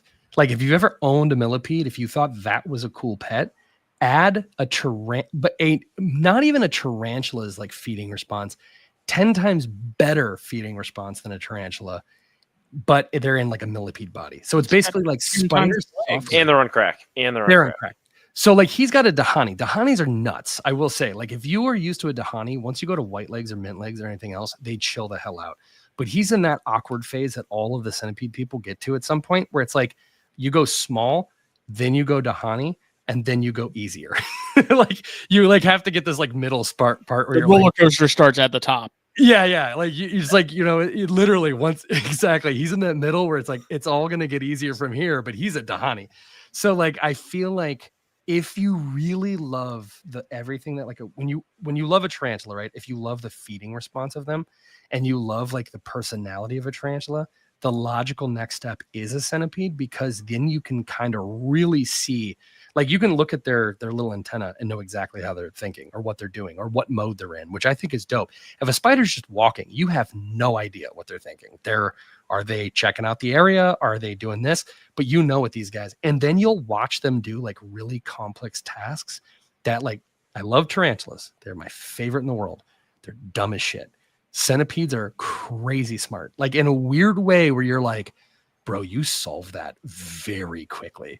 Like I have taken little waxworms and I've dropped them in, and then I've given them a water dish, and I have watched them like drink from the water dish, but then they'll go over and they'll grab the waxworm and hold the waxworm with their bottom lower little legs while drinking as like no, you're coming with me. You're my go away snack. Where it's, you know what I mean? Like we're just like, bro, what the hell? Like they're just so insane. And this is me 6 months ago. I have a YouTube video out there where I'm like shit scared, like unboxing these little tiny singulatas like this big. And I'm like, and being a chicken shit about it. And then now I'm in love with them. Like, and every single one of them, I'm baby talking. I'm like, this is so cute. You have to, you have to go. There's a lot of really good centipede people out there. Love_exotics. If you don't know him, follow him. He's the reason why I ended up getting one, because I had a buddy, Willie, that would not shut the fuck up about centipedes. Willie from, Yeah. You know who I'm talking about, right? I don't know him, but I know of him, dude. Yeah. I read all his bite reports, dude. Yeah, dude, the kid, we're different, Juice. We're different. The kid's like 21, and he's been bitten by like 50 different. Literally every centipede. Every oh my god, maniac. But he also like does stupid. Like, you don't have to hold them. I'm not holding my centipede. I don't touch my centipedes at all, dude. They're not gonna get anything of it. But you will see people that will like hold them in their hand, and if they kind of rub a little bit more coarsely, like they'll just kind of calm down, and they're like, "Oh, you're a rock," because they're not that smart. They're still a bug. And then they'll just start like cleaning their feelers, and dude, it's wild. They're just a wild species that if you don't have a centipede, get one, try them out. And if I was wrong, you can say I told you so, but I promise once you get one, you'll be like, this is fucking awesome. So watching Johnny interact with that Gigantea or Galapagos, whatever the hell he's got, is crazy, dude. That thing was so confident, so much different than a Dahani. So confident, so like open to being like, yo, what is this guy like handling me? Like, what's he got going on? You know what I mean? They're not afraid of you. You know? Yeah, dude. Well, it's like, that centipedes evolved to eat vertebrates, right? So like, if that's gonna bite you, like, Jesus Christ. Yeah. It's I always, somebody was asking me, I have a giant Scolopendra gigantea on my shoulder that I got tattooed because I was terrified of it. And they were the only creature that I was afraid of. I was like, this thing is fucking crazy. You're talking about 12 or 13-inch centipede. Yeah. And it's got a body like this thick. And people are like, is this one dangerous? And I'm like, not really, because it's not afraid of you, dude. When they get big enough, like once they get bigger than Dahanis and they're eating birds and mammals, they don't give a shit about what you are. They're not freaking out like the crazy mid-sized ones are, because they're like, oh, you're just a person. Okay, well, I can't eat you, so I'm just gonna go. And then like now, obviously, you fuck with them too much, they'll bite you. But like, they're the one that Johnny has. What's that one he's holding all the time? Is it the mutilins? Oh, the mutilins. Yeah. Yeah. He's always holding that damn thing, and I'm like, dude, you guys are crazy. Like, how many times is it gonna be till you get bit by one of them? But he's been bit by that several times. Okay, so that's where social media is. We always joke because we're like, social media will have these people with like pokies on their face, and you never see like when they went to go put it on their face and it bit them and their hands all swollen up and shit. And be like, oh, this was the good shot. You know what I mean? You didn't get to see all the other times that it tried to murder me. I don't know. I'm not like afraid of centipedes necessarily. It's just I don't like. It's a weird place I'm at with them. Like, I appreciate them for what they are. It's kind of like, I guess, ball pythons for me. It's like I can identify a couple of them. Not very, not guaranteed. Like, I can look at some of them and be like, okay, I know what that is.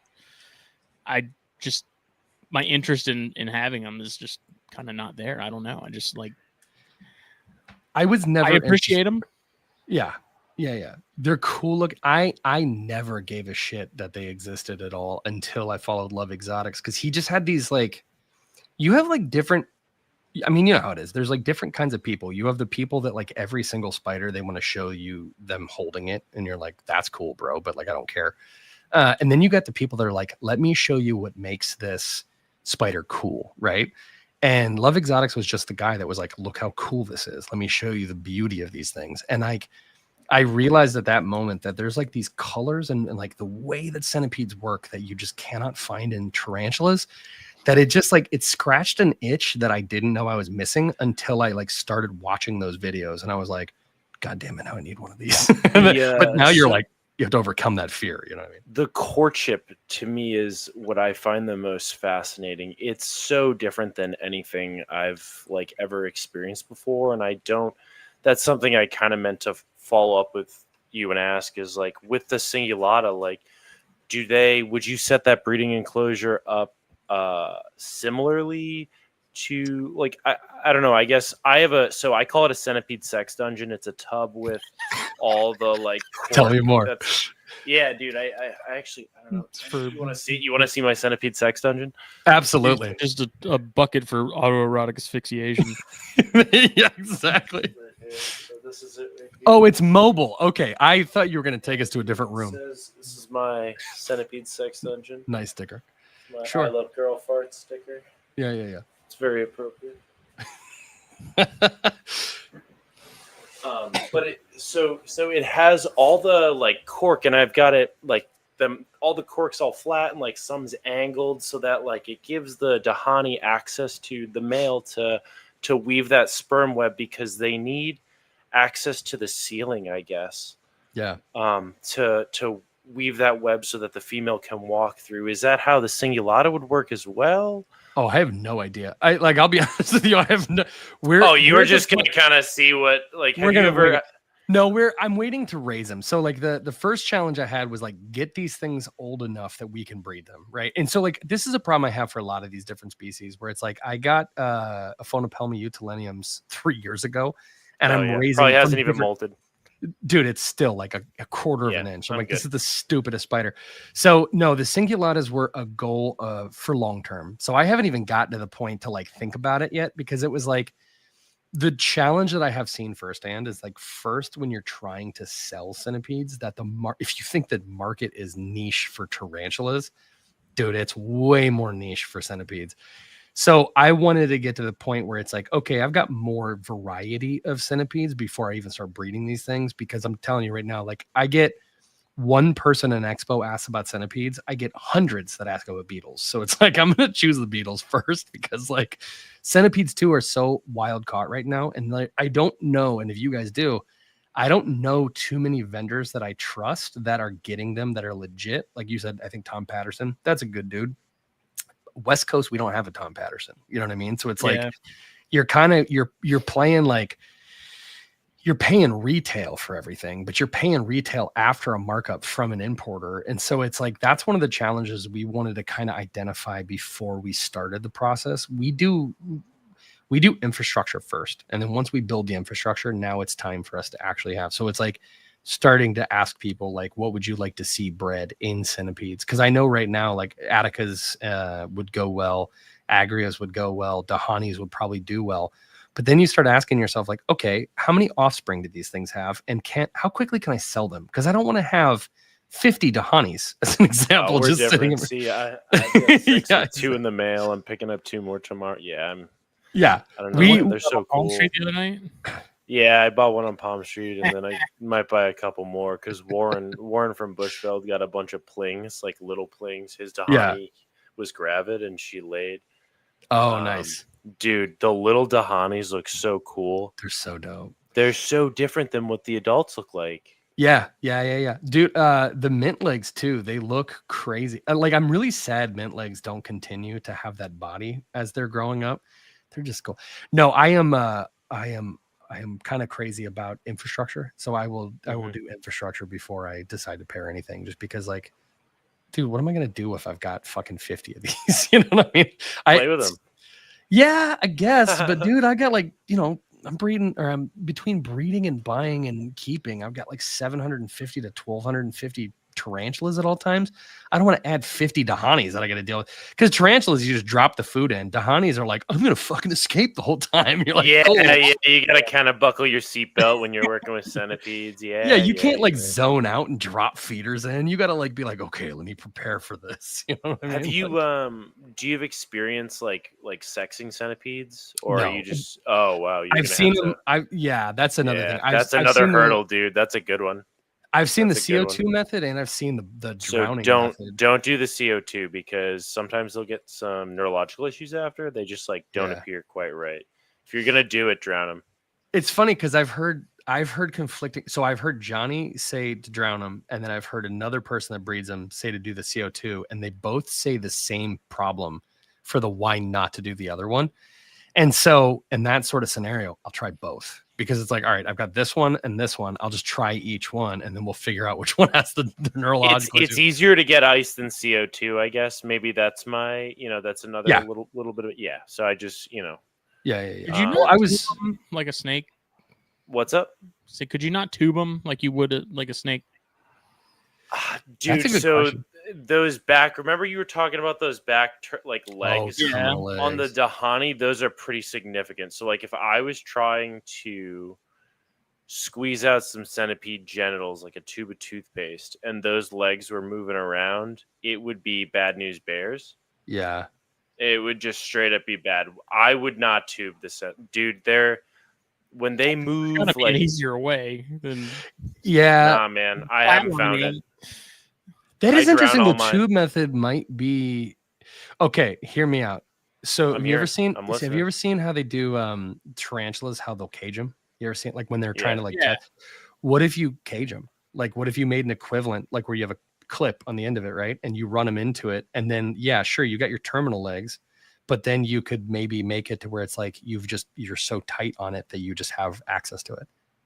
The problem is they go side to side. Yeah, you're right, dude, because they're literally so flat. I don't even know how you do it. It's like all planes of motion. Like I don't know how to describe it, man. I don't know. I know what you mean. Yeah.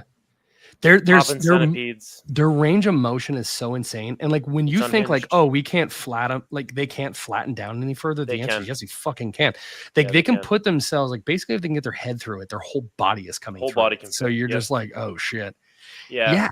I don't know. I do say this though, very commonly. I feel like we do have a tendency in the hobby to be like, if it ain't broke, don't fix it. But it's like, dude, there's always a better, more optimal way to do it. We just haven't found out yet. Because it does feel like, is drowning them really the best way? Like, I get it. They've evolved the ability to like deal with that. But like, do you want what if you fuck it up? You know what I mean? Like, do you want the emotional turmoil of like, well, I drowned this thing I loved? Like, damn it, dude, I just drowned this centipede. Like, fuck. Yeah, dude, I hear you, raised it from a pling and now I'm over here drowning. Now I'm literally drowning it. Just to see what its genitals look like. Yeah, just to see. And it could not even have them. You're like, well, it doesn't even have. Figured out that's the way you have to do it. Yeah, that's dude. I don't know. Shout out to that guy though. Shout out to that guy. That's right. It's like what he really bit the bullet. I bet what you was that the guy. Story? He's like, dude, do you see this? Let's take a look. Yo, check this out. Check this out. Check out these genitals. Only one way we can figure this out, and I have an idea.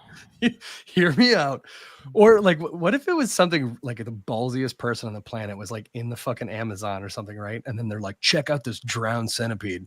I'm gonna look at its penis. Like, give me a second. I got an idea, guys. Like, here, hold my beer. Hold my beer. And then it comes back awake. He's like, oh shit. What do I do?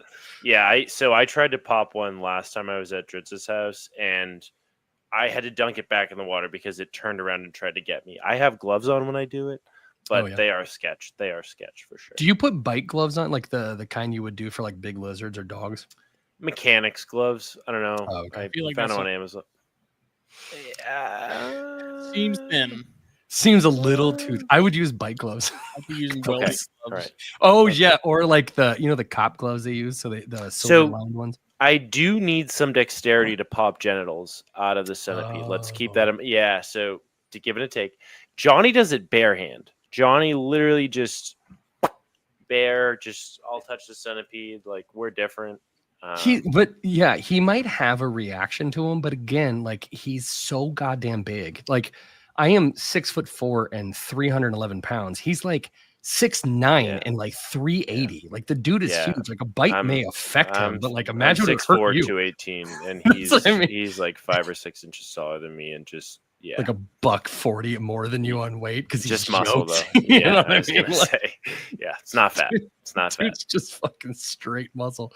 So yeah, he's probably not too worried about a bite. He's like, no, I can take it. My immune system's got it. We're good. Although I guess after your first bite, you probably wouldn't care as much on the second one. As per Willie, where you're just like, how many centipedes you gonna get bit by before you decide that I'm gonna stop holding these damn things? Yeah. Dude, I just like, I don't know, man. Especially because you can't really read their body language super well. Like, I don't even hold tarantulas. Like, that's no, it's not for me, man. That doesn't sprinkle my donuts like that. I don't. Well, not only that, it's like if you have a bunch, like people are like, don't you hold them? And I'm like, dude, it's like if I rode an elevator 2,000 times a week, like eventually it's gonna crash. You know what I mean? Right. Like if I keep holding these damn things in a long enough timeline, I'm gonna get bit. I got bit, like not even like bit, like just bit by a tiny little hottie sling, like this big. It ran off a table, and you catch it, right? And you don't think about it, but like look at your hand, and then just imagine you catch something off a table. Your hand curls a little bit. And so Oh no. it caught me right in the hand curl, but I didn't feel the bite. I only knew because I'm very animated when I'm talking and I'm doing something, and I look and my fucking thumb won't bend. I was like, oh, because at first you're like, am I having a stroke? Like, what's going on? And then I opened my hand all the way, and I had 2 bite marks, little tiny, teeny tiny, and it was red and swollen. And it was like 2 hours and gone. Like we're talking like whoa, very from small. a Haiti dude. But we're talking like 1/4 of an inch, like Whoa. I2, I3. So I was like, dude, imagine if that's an adult, how bad that bite. Imagine if that's mom, dude. Oh my god, that shit would have sucked. Because it's like if you disabled my thumb and you're like freaking 1 gram, imagine how bad a bite from one of those would be. Although you would probably not catch mom if she ran off the table. You'd be like, yeah, I was gonna say she's gone. Mom's gone, dude. Yeah, you're finding her later. I don't want to get bit by any of them, honestly. Like, no, even like New World stuff, like any of the brackies and stuff. It's like it's not going to be fun. It's not going to be enjoyable for anybody. Well, not only that, the people talk about the venom too much, bro. What about the mechanical damage? Exactly. Yes, thank you, dude. Yes, just the mechanical damage to your tissue. Not only that, you've seen them; they're like disgusting. They like eat shit in the dirt. You know what I mean? Like, dude. Like, what's the bacteria? Yeah. Well, I don't know about tetanus, but something you're gonna get like at least something. You know what I mean? I wonder how many of these bites where people like have a bad bite report. It's like Ebola. It's like, oh, you got what the fuck is that called? Like MRSA. You know what I mean? Just the infection, not even the bite itself. Yeah, that's what I mean. It's like, dude, because like imagine if it bites you. Like when I was reading a bunch of these bite reports, right? Because I have to do a lot of research for YouTube. People ask like, okay, OBTs. They panic about OBTs all the time. And I'm like, dude, there's so few bite reports, but all the ones are like, it was pain. And that was just it. It was just pain. It just hurts. Yeah, it just hurts a ton. Like every fucking time they're bit, they're always an idiot. It's always like, I'm a dumbass and I tried to hand feed this a roach, not realizing they're blind as hell, and they miss. We were doing like the extra fast, what is that called? Like slow motion camera work. Yeah. We did 100 spiders. Dude, one of them caught it on the first go. Every 99 of them missed it on the first go because they're so blind. They run up and then roaches are kind of fast. They'll run up and miss, and then they just redirect and immediately grab it like within a millisecond, right? But that's exactly all the time it takes for it to bite your hand because it's not a roach. And you're like, dude, these things are not that good at it. Like if they have to be super fast because they're really stupid. You know what I mean? Nothing else working in their favor. Yeah. Exactly. So it's like, yeah, they're like, all the true spiders had the ability to have front-facing eyes, and they were extremely good at like visual hunting. These things are just blind as shit and have ambient, what do they call that? Ambient eavesdropping and all these other special abilities. What is that? Ambient eavesdropping? What is that? Oh yeah. Ooh. So when you ever walked in a room and your spiders vanish? Yes. Why? Well, I'm gonna assume that I disturbed them because I busted into my room like the Kool-Aid Man. Oh yeah, yeah, exactly. Because of air pressure, they can detect everything from air pressure to the touch of your feet hitting the ground. But like, so for instance, here I'm next to it's not a highway, but it's like a really, really busy road where semis go through. When I walk in the room, they don't do that. Because what they can do is they can detect your patterns and how you move and like how you react and how you like they'll basically determine like, okay, he's coming into the room. This is how he always walks. And so they can basically eavesdrop from their current location. So as you're walking up to the door, they already know you're coming. And then when you open the door, they sense all of that pressure change, the wind change, their sete can just do just incredible stuff. And so that's why sometimes you'll walk into your room and spiders won't move. And sometimes you'll walk into your room, they'll freak out. But then like if I'm walking around and I'm just doing basic maintenance, right, in that room, some of them will come out, some of them won't, because they kind of determine like, okay, he's there. I know he's there. Doesn't matter. But if I pull my chair up, which is the seat that I sit at to feed them, and I pull my desk out, I watch all of them begin to walk back out. So it's like they can even determine like this dude, when he does this motion, it equals Yeah, food. It's like operant conditioning, dude. Exactly. Yeah. And so they call it ambient eavesdropping is one of the things that I've seen them talk about, where it's basically just the pattern recognition for species that like tarantulas, where they can determine all of these factors before they even know you're there, kind of thing. Like it's preemptive, where they know, like if they escape, they know what patterns you walk, they know how you walk in your room, all these things, which is pretty cool. Pretty dope little thing that tarantulas have. That's kind of banana land. Wow. Yeah, for something that's extremely stupid. But that's where it that's where it comes into like, are they stupid? Or are we just once again trying to determine how good a fish is at climbing a tree? You know what I mean? It's like, right. That's why a lot of people will be like, oh my God, true spiders are so great. I love jumping spiders. They're so smart. And it's like, it's only because you're confused by front facing eyes and you get to visually watch how they hunt in real time. You don't see all the other cool stuff tarantulas do. You know what I mean? But they'll play with ping pong balls, and that's cute. I have yet to try that. Try with males. Oh. You get a little confused? No, what's crazy? So we tested it out with 15 females, and none of them gave a shit. In fact, most of the time they seemed pissed when you would do it, because you were thinking like the obvious conclusion would be, I'm going to put a ping pong ball in here, and they're going to think it's an egg sac, and then they're going to kind of like sit on it, like because you're thinking like they're a dumb chicken or something, right? I would hear like you would just hear like little pink, and you would watch they would have just thrown it across their cage. They just don't want them near them at all. But the males, you know, especially like the walkers, the ones that like really want to walk around, you would notice they would actually like play, like I'm using the word play, right? They would actually move them. They would like kind of like move, like roll them, put them in their water dish. The why, I don't know. Like it could be some weird like, oh, you're a female, or it could be just like straight, I'm bored out of my fucking mind. I don't know what it is. Or something, yeah.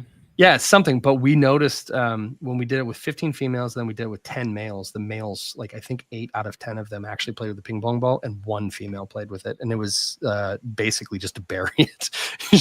I'm using the word play very loosely, but she literally just put it in a corner and then just shoved a bunch of substrate on top of it. Okay. That's actually really funny. Yeah.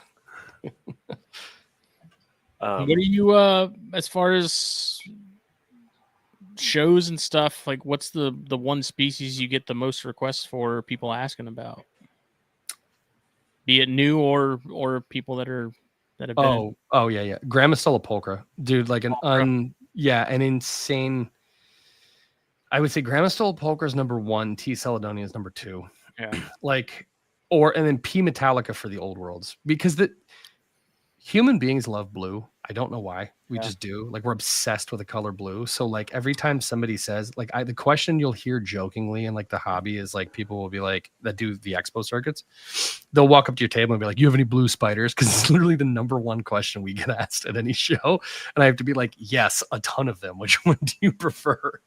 Pulchra's insurmountable amount. Like, I'll have Kura guys on my table, and I'll be like, these are fucking the same spider. Like, you cannot possibly tell the difference. And they will not want them, because content creators have a ton of sway in the hobby in general. And so if a content creator that's their favorite puts a pulchra in the top 10 list as their number 1, that is the spider they will buy every time.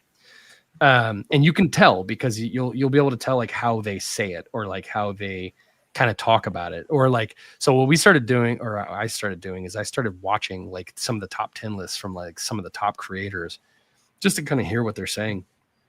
And then I would get those spiders and they would always sell. so like GBVs we have on our table, Hamorai we have on our table, Aphonopelmas we have on our table, stuff that like I normally wouldn't carry. Like, I have no desire to have Brachypelmas or Aphonopelmas, but people love them. Because content creators, man, like they have a ton of sway on what spiders get bought. And I will tell them the pros and the cons. I'll be like, dude, this spider is going to live 7 years before it's an adult. You are going to be taking care of a sling for the next half decade. And they're like, it's okay. You know, Tarantula Collective said it's the top 5 spider. Yeah. All right. Cool. Then enjoy. Will that be cash or credit? Yeah, I don't care. I'm glad you love this spider. That's I don't. Funny. I don't want to carry it in my repertoire, but you know, you will. that is the number one advice I always have to people. It's like you want to have the spiders that you're very passionate about, but remember that you are not buying them. They are, you know what I mean? So like that's a little tidbit for people. What about beetles? What are you doing with beetles? Oh yeah. So right now we're doing Derbiana beetles. We do a lot of flower beetles, peregrinas. We were doing at one point. I'm going to get back into rainbow scarabs. I'm sorry, rainbow stag beetles. Rainbow my brother was looking at those. Those are pretty dope. crazy looking, dude. The challenge you have is that so beetles and millipedes and a lot of other stuff are all aphis, right? So I have an import permit that I have never used. I just keep re-upping this damn thing and I've never used it. And then I have my aphis permits, my P52, P56 forms. So this in January, they cut aphis like almost completely out. So you can't get your aphis permits right now. So I can only sell beetles and a bunch of millipede species and isopods locally to like actual expos in California until there's somebody back that can basically approve these. Some people got grandfathered in, and so they were able to get some in like early March. I didn't realize it. Mine expired in June, and I was like, hell yeah, I'll just quickly do this. And then they added a tech company that has to do all of the APHIS permits now. So you have to give them your facial recognition software information and like all these like rights you have to just give them so that you can just be like, cool, now I have isopods I can sell. So, and because we only do captive bred, like your beetle options are pretty limited, right? Because it's like, we can buy wild caught and we can breed them, but that kind of sucks and that takes a really long time. Mm-hmm. So it's like we typically will buy captive bred beetles and then we'll raise them and then we'll rear them and then breed them and then we're not breeding shit. When you have beetles, they're doing all of it. You're not doing anything. You're just putting them in a box. And then you put white wood in there and give them flake soil, or sometimes you don't give them flake soil. Flake soil, by the way, is not necessary ever for any species. It just makes them bigger for the males. And then you just let them have babies and then you sell the larva. They're not a high cost item except for the Goliaths. And I want to get the Orientalis and the Goliathus again and try that. That was a cool project. Whoa. If you've never done Goliath beetles, start with Goliathus. They get 300 grams and at 300 grams. Whoa, that's literally a ball python. Dude, it's literally like, I'm not even kidding you. Like, they're so big. I was posting pictures of them and Facebook was blocking my posts because they were literally like being like, this is inappropriate because they look like dicks. So I was trying to do the larva and I posted a couple times and it would just block my post. I'm like, what the fuck is going on? And they're like, this looks like other things that we blocked. And I was like, okay. So you have to like put them on their side and you have to put a bunch of context around it. Yeah, I think it's at 300 grams. You basically have to change their substrate out and give them a place to hide, and then they will become a beetle. And it's the thing that sucks about beetles is like some like Dionysus and Granti, they'll be larvae for 18 months and a beetle for 6. So it's the process of raising them up to the beetle that is beetle ownership, with the exception of like blue feigning death beetles and any of those kind of beetles. Then it's like just getting them to the beetle phase. They live like another 5 years. But yeah, with normal flower beetles, stags, scarabs, any of those rhino beetles, they're all very short lived, which really sucks. There's a guy the last 2 years. I don't think he was there this year, but the last, I think 2 years, there's a guy at Daytona that had a table where he was doing, maybe it was the Hercules. Yeah, just beetles. Like, yeah. And it was cool as hell because he brought larvae and then he brought ones that were beetles and stuff, and you could see them, and yeah, it was pretty neat. There's so Japan has been doing beetles like Pokemon for the last like 25 years. In fact, acrylic, dude. It's like the entire acrylics market is solely because of the Japanese beetle market, and so like every beetle product you want to buy is all in Japanese. So if you're like, I want to find rearing logs, you'll see, and it's all written in Japanese. And you're like, all right, cool. But they have got the beetle game down so hard that I want so badly to see that come to the States, but we have APHIS permits. And so like, there's only certain species of beetle we can even have because some of these guys would become so invasive so fast. Like, I think it's the Goliath beetle can have like hundreds of larvae. So it's like, dude, that would devastate farmers immediately if those got unlocked. Like if you let them outside, you know what I mean? You're talking about a beetle that is going to dominate every other beetle that's like this freaking big. So that's why a lot of people just do the ones you can find here, which is kind of lame. But I would really like to see more beetle species come to the States and be like permitted and allow you to have them. But you have to, like, when you're dealing with aphis, you have the ability to say like, hey, I want to argue for this species.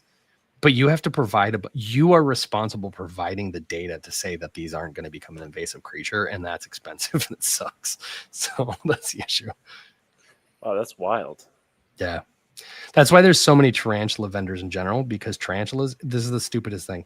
If I dump a deli cup of isopods out in my backyard, it's $25,000 per every single isopod I dump because it's an invasive species. If I dumped 100 pokies in your backyard right now, not a single person would come to talk about it with me. That's why Florida's got its populations of vegans and stuff. Yeah. Wow. Because they're so big and they're so particular about care that it's like they won't populate fast enough. Right. There'll be something that will eat them. It's not a genuine threat to anything. Yeah. Well, and the government only cares about things that will affect crops. And so, like, if they're not eating crops that they are already paying for, they don't give a shit. They're like, yeah, okay, as long as it doesn't eat corn or soybeans, I don't care what you do with them, essentially. Wow. Wow. Yeah, no, tarantulas don't eat crops. You're right. No. Hot take of the night. Tarantulas don't eat crops. I don't know, dude. That freaking curly hair I had, I feel like I could have thrown anything in front of her and she would have grabbed it. Yeah, my geniculata would eat a tomato. What? Really? Yeah, dude. So her name's Britney Spears. If I offered her a tomato, she would definitely eat it. She's nuts. I had I had some rosy reds to feed baby rhino rats, and one of the rosies died, and I gave it to that curly hair, and she ate it. Yeah. That's opportunistic as shit. She didn't care, man. It was edible. Even if it wasn't, she was gonna try. Food is food, man. You ever seen those ones that like people offer acorns? Which I'm like, why are you offering this thing? Yes, I have. And it's just like, what is going on with that, dude? Like, I don't know. Because I've seen them. People have tried putting, because people ask me like, hey, can I put cactus and cacti? There you go. Can I put cacti in here? I'm like, well, no, if it's stabby, don't do that. That sounds terrible. Why would well, you know, people are like, oh, it'll be really cool. It'll be a desert. And I'm like, yeah, except spiders are dumb. They will immediately impale themselves. Literally kill themselves. What the heck? But you will see people that like, they'll put, what are cacti a part of? What the hell is it? Succulents. Mm-hmm. They'll put succulents in their cage and they'll fucking thing will eat the succulent. I'm like, dude, what are you doing? You know, you eat bugs, right? But I've heard some reports of they'll do that to get hydration. So it's like, hey, I'm thirsty. I mean, it makes sense. There's There's water in there, a lot of it. So. Yeah. Seems like it would taste like shit, but sure. You better be very thirsty to be drinking that. Wow. What a time to be alive. I know. That's I didn't know that, dude. I There's didn't know someone out there that insists their tarantula is like vegan or something and they only feed it. I'm sure. Like plant matter and stuff. You know what's I get sometimes comments on my YouTube or a lot of times it's my Instagram because it's automatically pulls to Facebook. And I had a video recently where I was opening an egg sac, right? Because like the female will fucking eat it because she's mean. And you get a lot of those posts of like, just let nature do its thing. Which I'm like, okay, well, if I let nature do its thing, these fucking spiders would all die. So I don't know what to tell. Like the point of captive breeding is because nature right now is failing. That's why we're doing this. But I will have people all the time that like, if I have a feeding video, they get real mad. Where they're like, this is cruel. And I'm like, you eat lobster. You know what I mean? Like you don't get to eat cows and chickens and lobster and then bitch at me because I'm feeding this a roach. Like, where do you think your food comes from? What do you think happens in nature? They don't think. But it's never vegans. It's always like a person that you click on their shit and they're like, I went to Joe's Crab Shack last week. And you're like, you're just eating water spiders, my guy. I don't know what to tell you. That were boiled alive. Yeah, exactly. That were boiled alive and scream. Well, I mean, I guess it's technically air pockets, but like, dude, they have a central nervous system. They know what's happening to them. Like, oh God. At least the tarantula is injecting them with enough freaking venom that they have no idea what's going on. They're just literally soup. When I feed the freaking brackies, dude, like those classy, they like fold those crickets in half. Like it's not even like I'm injecting you. They're like already balling it up before it's even off the ground. I'm like, good Lord. Have you ever lost a spider to pairing before? No, because I haven't bred. Oh, okay. All right, so this was my first loss. I had 100% success rate, 13 species at this point. I was feeling cocky. I think everybody gets to this. I had a curly hair. It's a fucking curly hair. I'm like, this will be easy, right? Easy. Male doesn't tap, doesn't do anything. He runs in like, I have the 2 cages set up. Bold idea. Yeah. 1 hour goes by. He does nothing. He sits there. So I walk over here and my room is right there. It's 5 feet away. I can see them. He just yeets himself into her cage. So by the time it took me to clear the room, my wife goes, he's not tapping. And I go, hold on. And I get there. He has flipped her over and she's on her back. But when he does this, he's kind of doing the old 69 position. I hate to say that. It feels weird. He's done this where he flipped her over. What an image. Straddling her fucking body. So what does she do? She impales him completely through with her fangs because, of course, that's what's going to happen, right? Now, he's still doing the whole deposit thing and he's still going for it. Still going. Still mailing it in. She gets in. You can tell immediately, like she's already mad because she's been flipped over on her back because he just ran in and she was kind of like this. He pushed her over and then kind of straddled her, goes in. And I was like, bro, I don't even have time I have to clear the room, grab my giant paintbrush. I see she stabbed him through and I'm like, fuck. And so I just stopped. She climbs, she literally flips him, the entire her body, his body, flips him over and accordions him into a ball.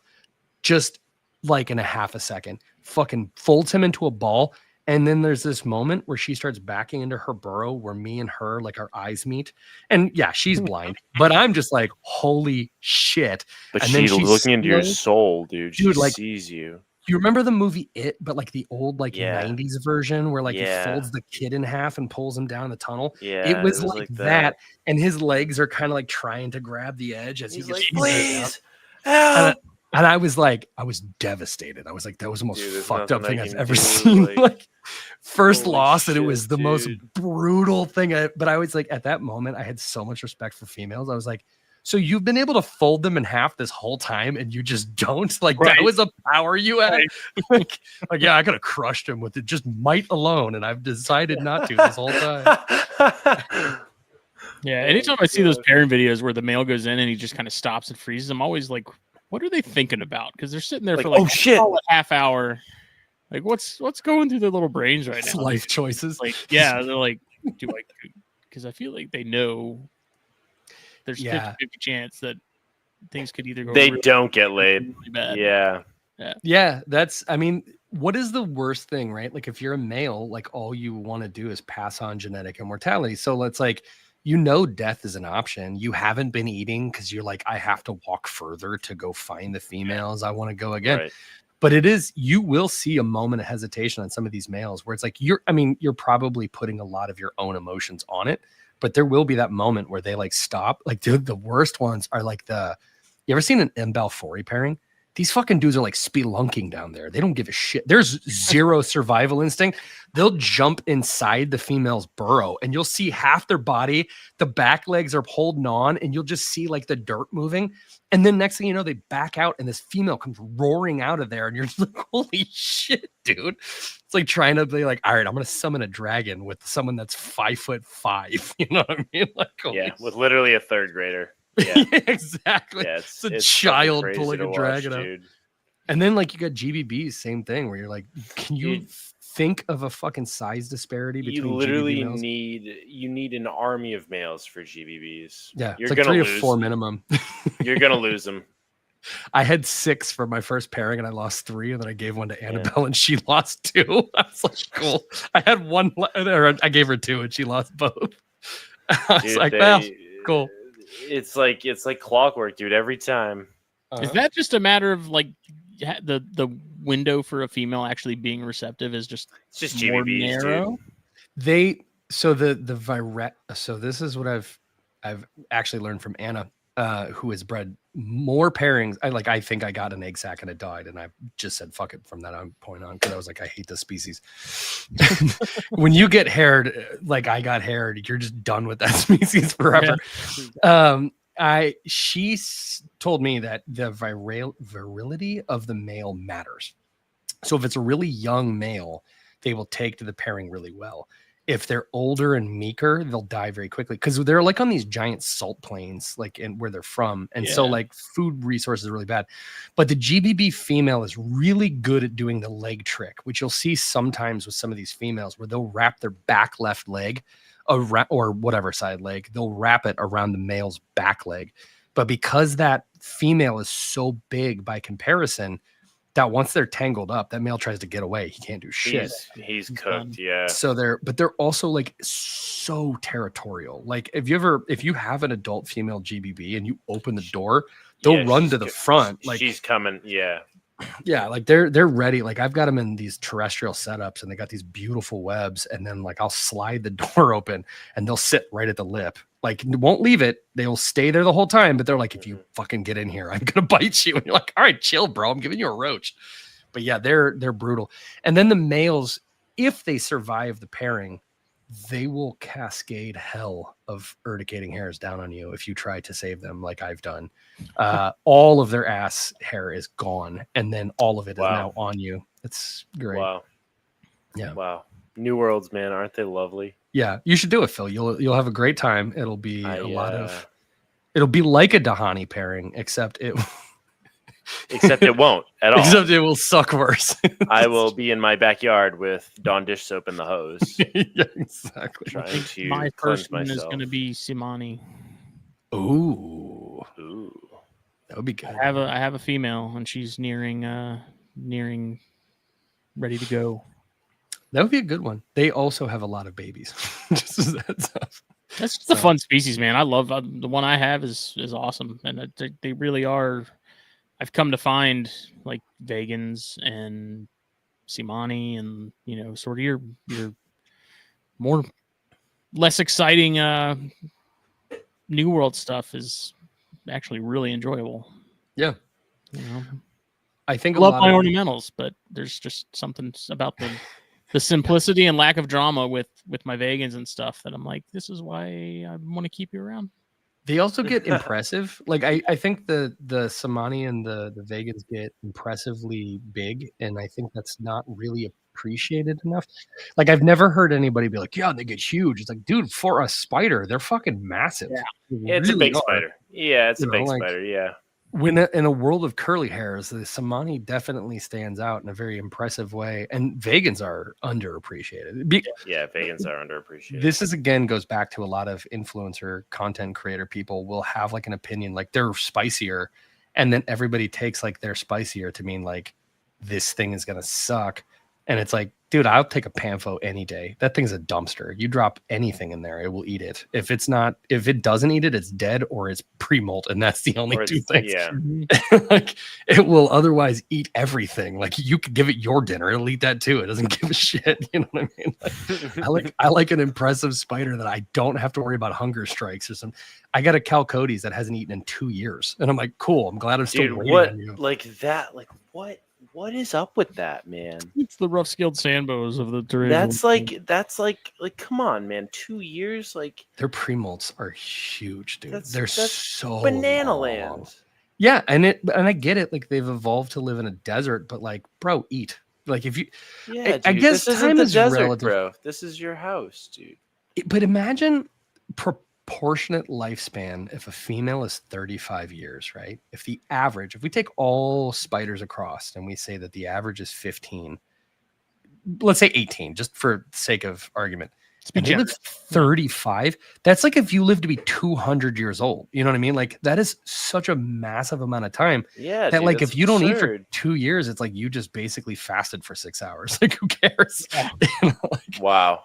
It's such a tremendous amount of time, but it's like Wow, to that is them a it's tremendous not, amount of time. you know, Holy like shit, dude. It's like turtle. That's like turtle time, dude. yeah, that's a shit ton of time. And I love them, but man, I think that's a pro and a con. I think that everybody who has them loves the fact that it only costs them like 15 cents a year to feed them. You know, like, but like one cricket at PetSmart. Yeah, like 1 or maybe 3 crickets in a year, and then they're like, "I'm done," and you're like, "Cool." See you never. But they're To a pet chill. rock as it gets. Yeah, exactly. I have a bunch of that. They're like 1/4 of an inch, and I had a customer come up and they're like, "Oh, these are $20." I'm like, "Yeah, you know, they're captive bred." And they're like, "Well, why are they $20?" I'm like, "Well, because at this point, when I got them, they were These the are size 5 years old. Yeah, they were springtails, and they're 9 months old right now, and that's why they cost so much money, because feeders are not cheap anymore. And I've had to take care of these fuckers the size of a high-dive fruit fly for the last 9 months. Because I withhold everything till they're 1/4 of an inch before I sell it. Well, that's a stupid philosophy that we took on for no reason. And so it's like, I've got to hold on to these for 9 goddamn months to sell them. That's why they're $25. Like, enjoy them at this size, because I had to enjoy them at springtail size. Nuts. I like bicoloratum. Ooh, yeah. Bohemii is also underrated. I hate to say it.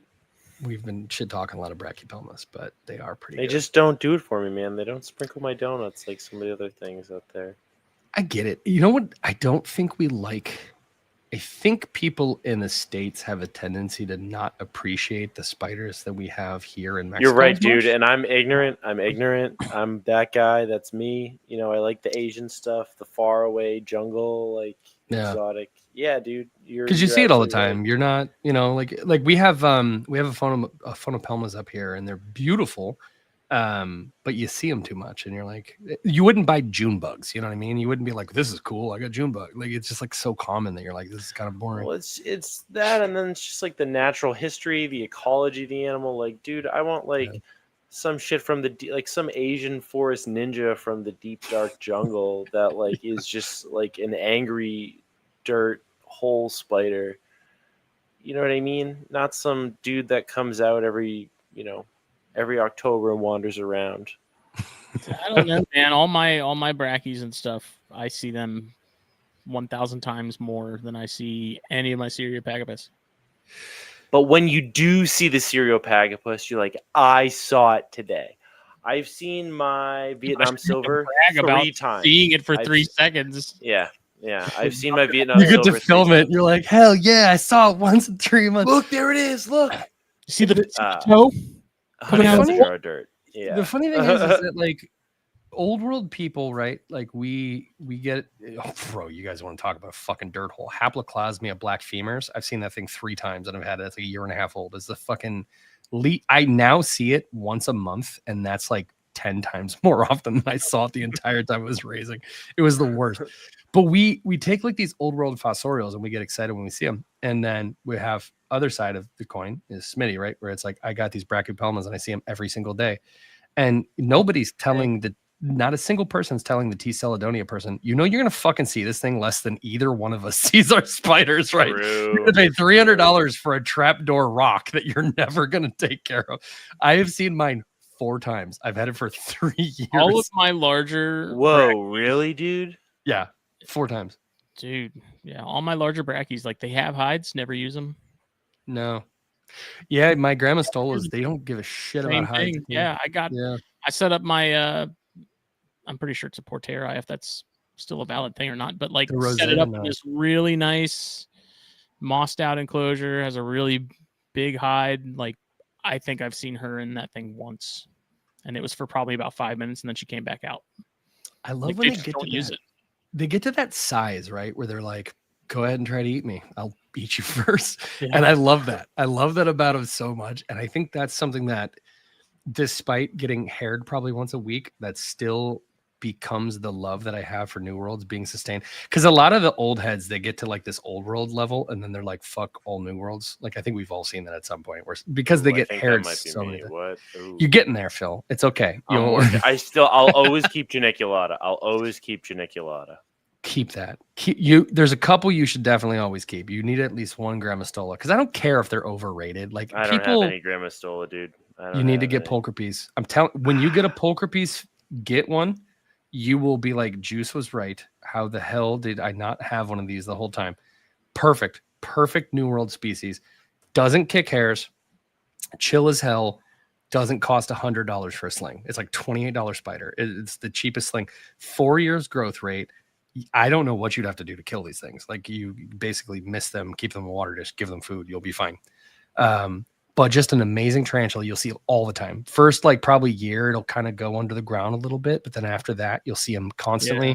My female is the sweetest female of any spider, hands down, end stop.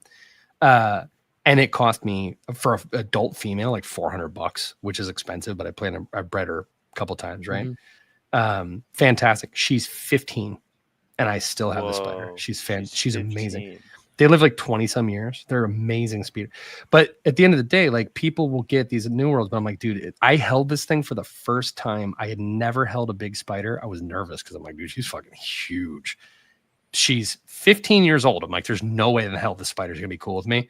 Held her like it was nothing big deal for either one of us. Super chill. I'm like, I will shoot this spider off as the best spider on the planet for the end of time because like they just don't care about anything. I don't know what you'd have to do to have hairs kicked at you by one of these things. Like you would probably have to really piss them off and they're so docile, but they get big. They get like my Pulchripes side by side, my Samanis make my Samanis look like curly hairs. Like they are so much bigger. It's crazy. Wow. They're massive. I did not know that. I did not know they get that big. Yeah, the females get very big. You know, like LPs, how they get that giant stocky butt thing going on? Dude, LPs are so cool looking. I just wish I have one. It's a sling, but yeah. That's the fastest growing species I've ever had. Because I got some of the slings, and it was like, in no time, that was a big spider. I'm like, Dritz had a sack of like 5,000 of them, and he gave me a vial full of 12. And he said, don't feed these. You'll end up with one big one, and I have one big one now. Yeah. That's why I hate, by the way, when people give LPs away as fucking freebies, because here's what ends up happening. I take in surrenders. People will then give me a surrender of an LP that I'm like, I can't do anything with this. I can't resell it now because like we only do captive bred. So when I take in a surrender, it becomes breeding stock. So I have an LP on my shelf that I'm like, I got to now put this thing in like a $200 enclosure. It's so fucking huge. I'm like, cool. Thanks, guys. Also, if you get haired, it's awful. Yeah, that was the worst hairing I got was from an LP. It's awful. I got an LP hair in my elbow because I'm an idiot. And you do the water dish, take it out, kind of dump it a little bit thing. And I did that. And a little bit of it was like kind of on the edge. And I guess it dropped some hairs. And then I put my elbow down later in the day. And I was like, dude, why does my fucking elbow burn so bad? And I couldn't figure it out. And it was like, I got haired and it was just a rash broke out on the bottom of my elbow. I was like, God damn it. I hate the spider. Fucking elbow rashes, dude. Yeah. You don't realize how much you lean on your elbow until you get have a rash. Yeah. Until you have an elbow rash. Yeah, man. Wow. What a time to be alive. Absolutely. Elbow rashes, am I right? Oh, man. I want to handle my vegans, but I'm not completely trusting of her. You should do it. Just try it. I think she's been in pre-molt for a hot minute too, because I've had to really cut back on feeding her because she's just getting massive, getting too fat. She's that tank size where you're just like, bro, come on. I think this next molt is definitely going to be there. Come on, stop. That's funny. They get so fat so fast. Oh, so they fat, like dude. Absorb fat. Like they're gain the fat. Mass. It's dude. don't even know what I did. I just fed it like everything else. I had a T. vegans female. That was like the fattest thing I've ever seen. Well, also like she kept going down in her burrow sometimes, right? And you do that thing where you're like, she could probably eat because I'm feeding all these other spiders and they're not fat. And then she comes out and you're like, oh God, I should have stopped doing that a while ago. It's Jabba the Hutt, like you're like crawling out of the burrow. You're like, oh my, they look like a grape, like their hair is like receding. They're so fat. You're like, I'm so sorry. Please don't burst.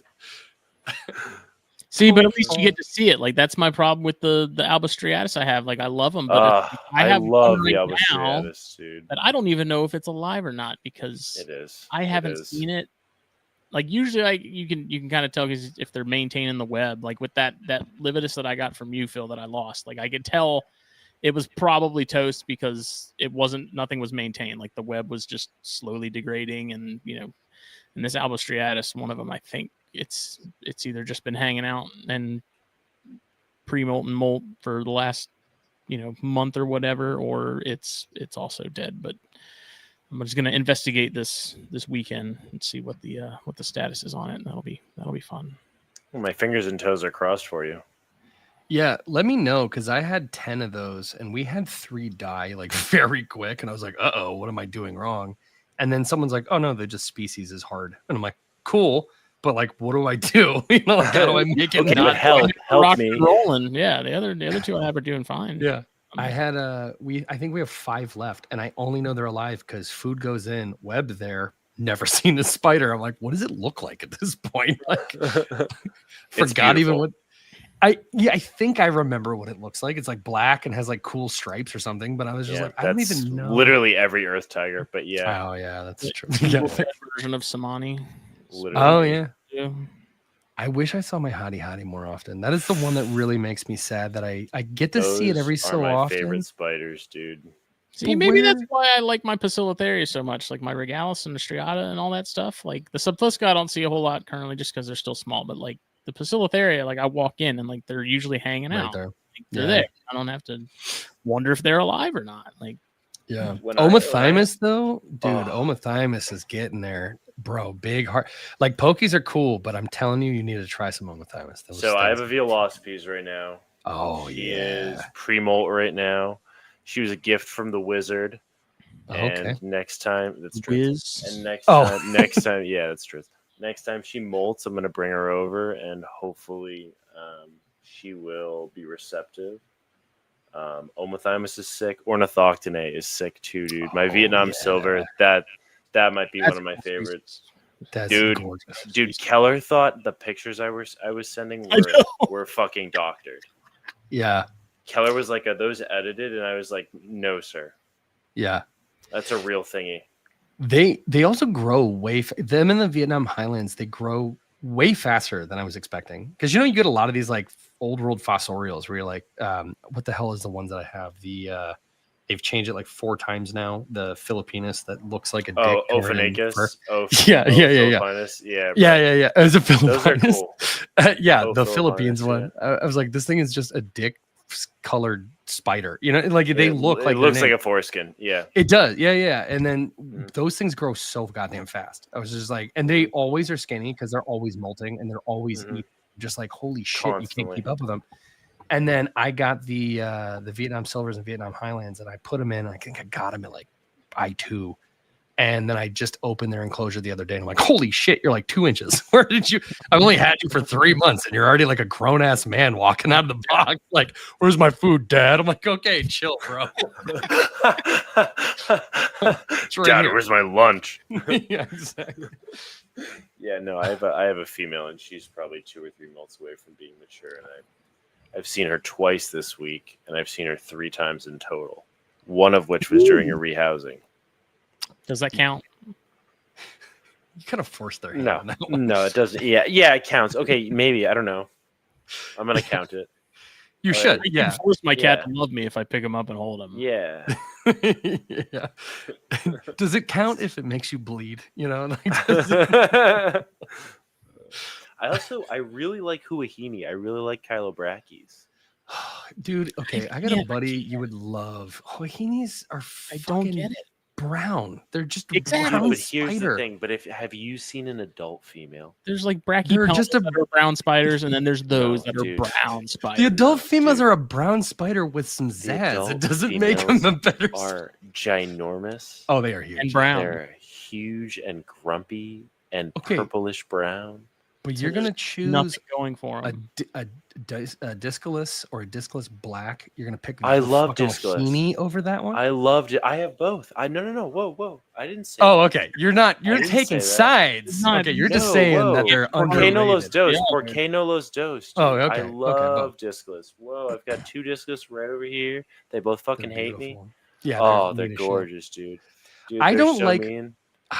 Okay, my beef with Wahini is the fact that they're the same fucking price. So it's like if I'm gonna buy a Kilobrachus, right? And I've got, I got the electric blue, I got the Vietnam blue, I've got the black, Vietnam blue. black, Ugh. all these options. You can buy 10 Fimbriatus for the same price of one. Yeah, Fimbriatus are sweet. Fimbriatus are sweet. I'm not saying they're Fimbriatus. not. Yeah. it's the same issue that I have with. Okay, so I've got 12, and this is because I'm an idiot. I got 12 H Max, right? Because I fucking H-Max, love dude. H Max. I love H Max. No one's gonna buy them though, and they're gonna be 12. They were like fucking $3 a piece because nobody likes them. And I was like, I fucking love these. You cannot move an HMAC to save your life. They are given away as freebies by only the worst vendors. Dude, are you serious? Yeah, you can't. They were going. So when I was on back in the day, I was on this, like, this is when I first started, and someone's like, here's an import list from Ham, Germany. And I was like, dope, $2 a piece. You know, for like $2. Wow. They were so cheap that even Germany was like, fuck them, get them out of here for nothing, because nobody wants them because they're dicks. And so, like, the problem you have, like, my issue with Hyhenes is the same problem I have with HMAX. You can love them, but will they move? And that's the problem a lot of vendors have, is like, a Hyhene. Why would I buy a Hyhene if I can buy a Kilobrachus, the fucking discless? And that's kind of how other people look too, you know. They're I'm like, just a weird guy. No, you're absolutely but you're right. It's a dope spider. Yeah. Yeah. I think you should definitely have them. I just think I have all those. I think that they just need to come down in price a little bit, and I think they'll have a better chance. You know what I mean? Mhm. Or you know what, Phil? This is what I challenge you to. Talk to me. Challenge You me. should be the spokesperson for them, because I will say right now, look at all the bad press that OBTs have, and then you have one. You're like, this is the cutest spider. They're so chill. You gotta be the Hyhene spokesman, because the I'll be the only cute, viral video I've ever seen of one is it being a fucking lunatic in a bathtub and running up the dude's back. You've seen this video. Everybody's seen this video yeah. at some point. yeah, I know that. Yeah. Video, yeah. So you got to be the guy that you got to go out there and tell the world about the majesty of these things, and then breed them and make them cheaper. Because right now there's Dude, sword they have to fall on. I brought my male over to Dritz, and we got a successful pairing. His female is straight Wow. up one of the nastiest spiders I've ever seen in my life, and it was fascinating. Oh yeah, I love old worlds for pairing. You're like expecting when they're like highly venomous. You're like, this motherfucker's gonna kill this male, and then they're totally chill, and you're like, okay, well, Yeah, glad dude, that this took 5 minutes. What the fuck? What's going on? It's so awesome. My HMAC female just molted out. I think I'm gonna have to, or I know I'm going to be repairing her this weekend. So Well, that when you get HMAC babies, I want some. I don't care. This is one of those. This is my Hyhene, okay? I don't care if they're $1 a piece. I will keep them because I love them. They're so awesome. dude, they're Dicks. beautiful. Beautiful. I love how they go through shades of brown. Like for a very You're not long wrong, dude. time. And then it's like white, and then they're like almost like an off Yeah. white. Yeah. They go ghost white at the very end. Gray. Yeah. Yeah, exactly. They're brown, then gray, and then brown again, and then they're like a little gray. I love them. I love any baboon. I love darlingis. I think they're the stupidest things that you've ever seen. Like, they're the sand boas of spiders, where you're just like, you're so dumb looking. I love you. What about Harpatra stuff? You like Harpatra? Love them, dude. Polka What about, piece, like- fucking Bavianas. Yes, dude. What about underappreciated. Caffrenata? What about Caffrenata? Oh, bro. Diesel. Okay. Diesel. What is the new? There's another fucking Naclamensis, dude. It's a species that's, you only can get them from Ham right now, but or maybe not. You might have some people breeding them. Black and gold, I think, or black and I know what I'm talking about? I can't remember the name of it. I know what you're talking about. Olivacea or whatever. Dude, fucking gorgeous. I actually have a list right now that I was when you're a vendor for long enough, you basically just get to this point where you kind of get like, I need something to become impassioned again. Cause yes. And so Critella Olivacea, dude. Yeah. Dude, These guys are cool as fuck. I had to give myself basically like a something to inspire me again to do it, because like I love all these spiders, but it's like after you have like, and you just sell the same fucking spider over and over again, you're just like, this is just a job. So I gave myself a list of all of the African species, and I plan on collecting all of them. And I think Dritz has 3 that I need still, but I haven't had literally everything, because he's got all the Augicephalus that I want so badly. I need them. Pachypus. Yeah. Oh, I've got one of those. Dude, fucking awesome. What? Like what? So awesome. Dude, the stout legs, dumbest looking spider. Banana Land. Literally insane. I want it. Crazy. Where do I sign? Yeah, sign? You get like the Harpactorinas, and you get like all of those, and you're just like, dude, I love you know what is an okay, I know we're ranting about a lot of these for a minute, but if we're on it, keep it H. going. villacellas and Dude. H. gabenensis. Yes. Yeah, H. gabenensis. H. villo is hands down. So Juju, the guy, dude, amazing. If you want a tarantula hardware, no, Juju literally H. villicella. He told me, he's like, you need to get these. I'm like, shut up, it's a dwarf. I hate dwarves. Juju's goated, dude. Shout out. He 100% was right. I get these things. I love wolf spiders. I love tarantulas. You mean to tell me I can get fucking tarantula hardware with wolf spider software running on it? Yeah. Fucking yes. Do it's that all literally day. A jailbroken iPad. Like that, but that is 1000% what they are. So true, right? Dude. Yeah, dude, it's incredible. I've got 6 of them right now that I'm raising them up to breed them, and I've been so stoked to do this because I was like, those and Gabenensis have been at the top of my. I had Villicella years ago, and like I've missed having them, and I want to get some again. It just hasn't incredible been the right. What about Harpatra Dictator? You guys, know those? No. I'm sure I've seen pictures of it. It sounds they're cool. I don't know. Dritz. I saw Dritz pair a couple. They're super cool. I've got a list. It's an extensive list that I'm gonna collect. This is my Pokemon where it's gonna become like the thing, because I don't even want to sell them. I'm just gonna collect them for myself because like I don't have any passion projects right now. I have 2 passion projects. It's basically like breed my T-Sturmy. That's a huge one. If I get that going, that's huge. My Zenesis Amanus, because that sucked and I don't want to do it again. Like I want to do it just to get it going and then be like, did this, not doing this shit again. And then I just want to collect them all for the fucking baboons. What about H. gigas? H. gigas. That's a cool baboon. I've got a fucking okay, so I've got a really big vampire crab enclosure that I created for them. And then, because I was breeding Geosesarma deneural, and then I realized that I don't give a shit about aquatic things. What is that? Google real quick, vampire crab ghost leg variant. They're beautiful. From Thailand. Throw that on the internet, dude. You got that. Yeah. Where the hell did I put my You were just breeding crabs, dude? Yeah. And my idea was like, I'm going to breed these. I actually have no idea where my phone went. I was like, I started breeding them because they were exclusively wild caught. They're from Thailand. You can get them from Korea. So I started breeding them, and then people were like, how did you do it? And I'm like, fuck if I know, dude. I put them together, and then they just did their thing. Like, they will take care of it. But I don't, like, I always tell people my knowledge kind of ends. Yeah, okay, the one in the left hand, no, the one in the bottom, second row. This one? No. If you look up, type this in, not ghost vampire crab, type in GEO, so GOSES, and then do deneural, but then do ghost leg variant. Actually, they're right there. Second row. Oh yeah, there you go. It's you'll see them. They got the little. It's the first row, fourth picture. I think that one there. This one? That's crazy. You just had your mouse over it. The purple dude. The LSU one. The top row, fourth one to the right. This one. Yeah. So I was breeding those. Yeah, there you go. Oh, that's technically the white leg. I was doing the ghost leg. They're extremely rare. They also cost me a fortune to get them. I was breeding them. The problem is that they are, you have to have both a dry side and you have to have a fish tank. So you basically have to do 75% land, 25% water. You still have to do all the water changes and shit you would have for a fish tank. And then you also have to keep like these really wet substrate. And I did it and it was awesome. And then I was getting ready to upgrade them to bring them over here to my shop. And that right there. Yeah. You see, wow. Visually it looks the same. They, but the problem is they only go for like $6.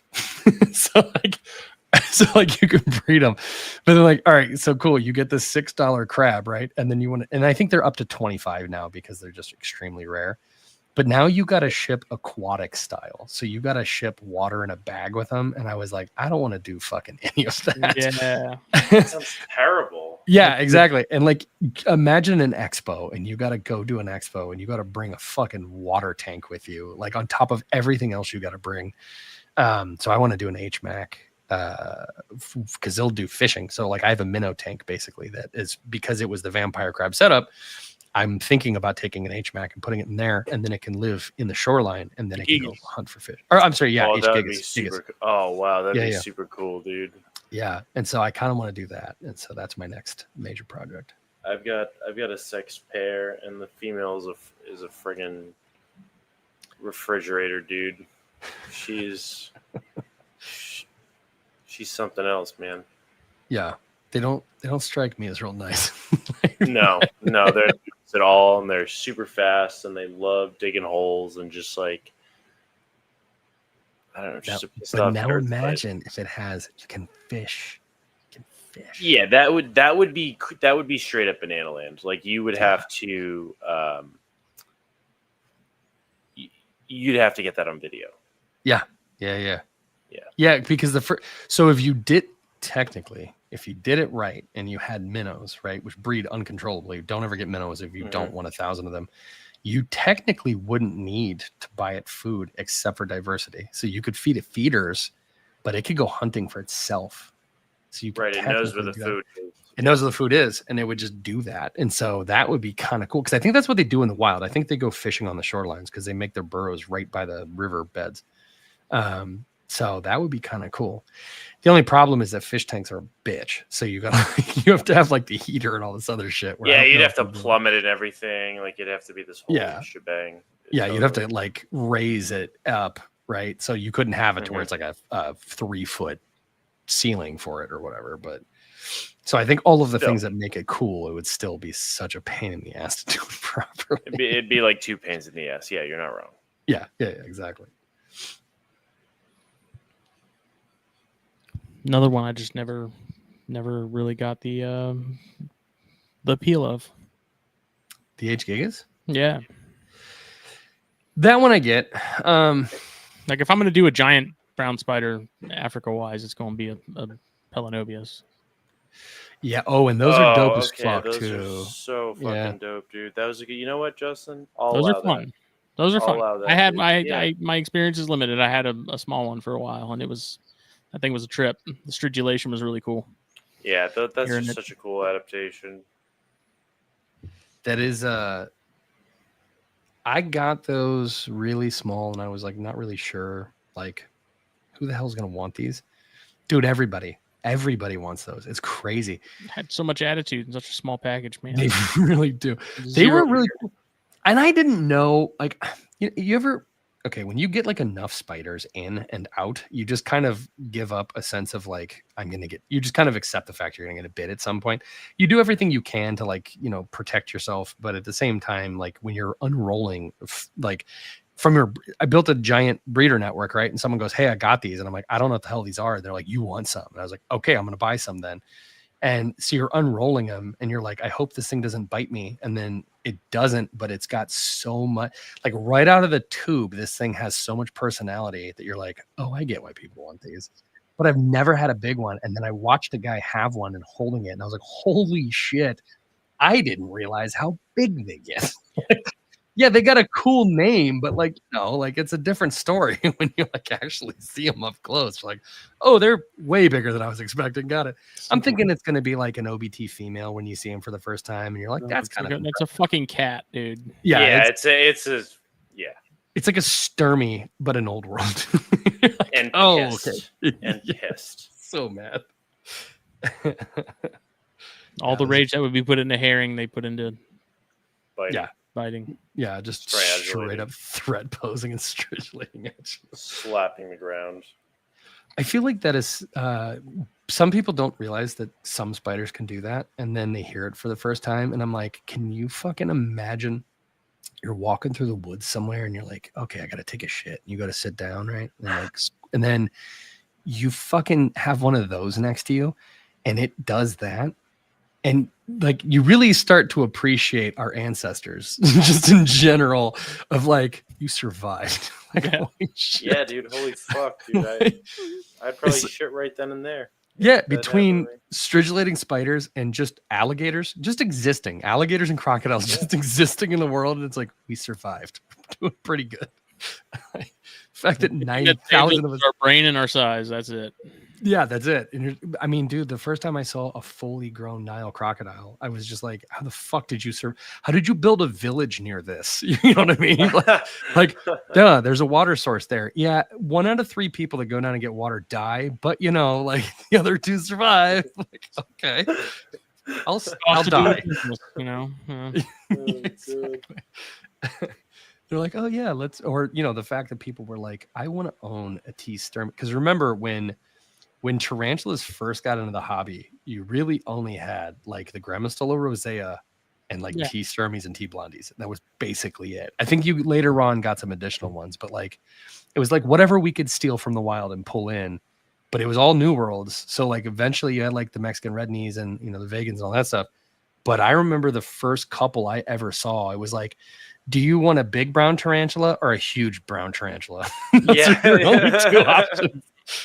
Like, someone was like, oh, I bet this would make a great pet. Like, really? You think this fucking thing will make a great pet? You sure about that? Yeah. It took you a 9 squared box to get this thing over to me. I don't know if it's really the best option. This thing weighs pounds. It's not weight in grains. So might as well. Yeah, exactly. Exactly. They saw the movie Alien. They're like, wait a minute. Hold on. I got an idea. Hear me out. Yeah. They're fun.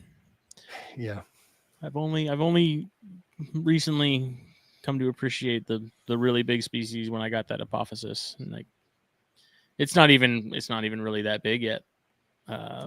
It's still got plenty of growing to do. I'm like just watching that thing, when I put food in there, like it can be on the other side of the tank and I drop a cricket in there and it's on its way. Sprinting to the other side. Yeah, I get it. After having that one, I'm like, okay, I can get on board with it. When they get to that size where they fucking lunge their whole body and just stab the food into the ground, you're like, dude, they don't grab it. They're just like, just harpoon it with their fangs. Like literally kill it, like death. Yeah, just crush it to death. Vaporize. Like, yeah. Incredible. It's fun. They just got so much, I won't necessarily say personality, but they're just, mine's just so bold.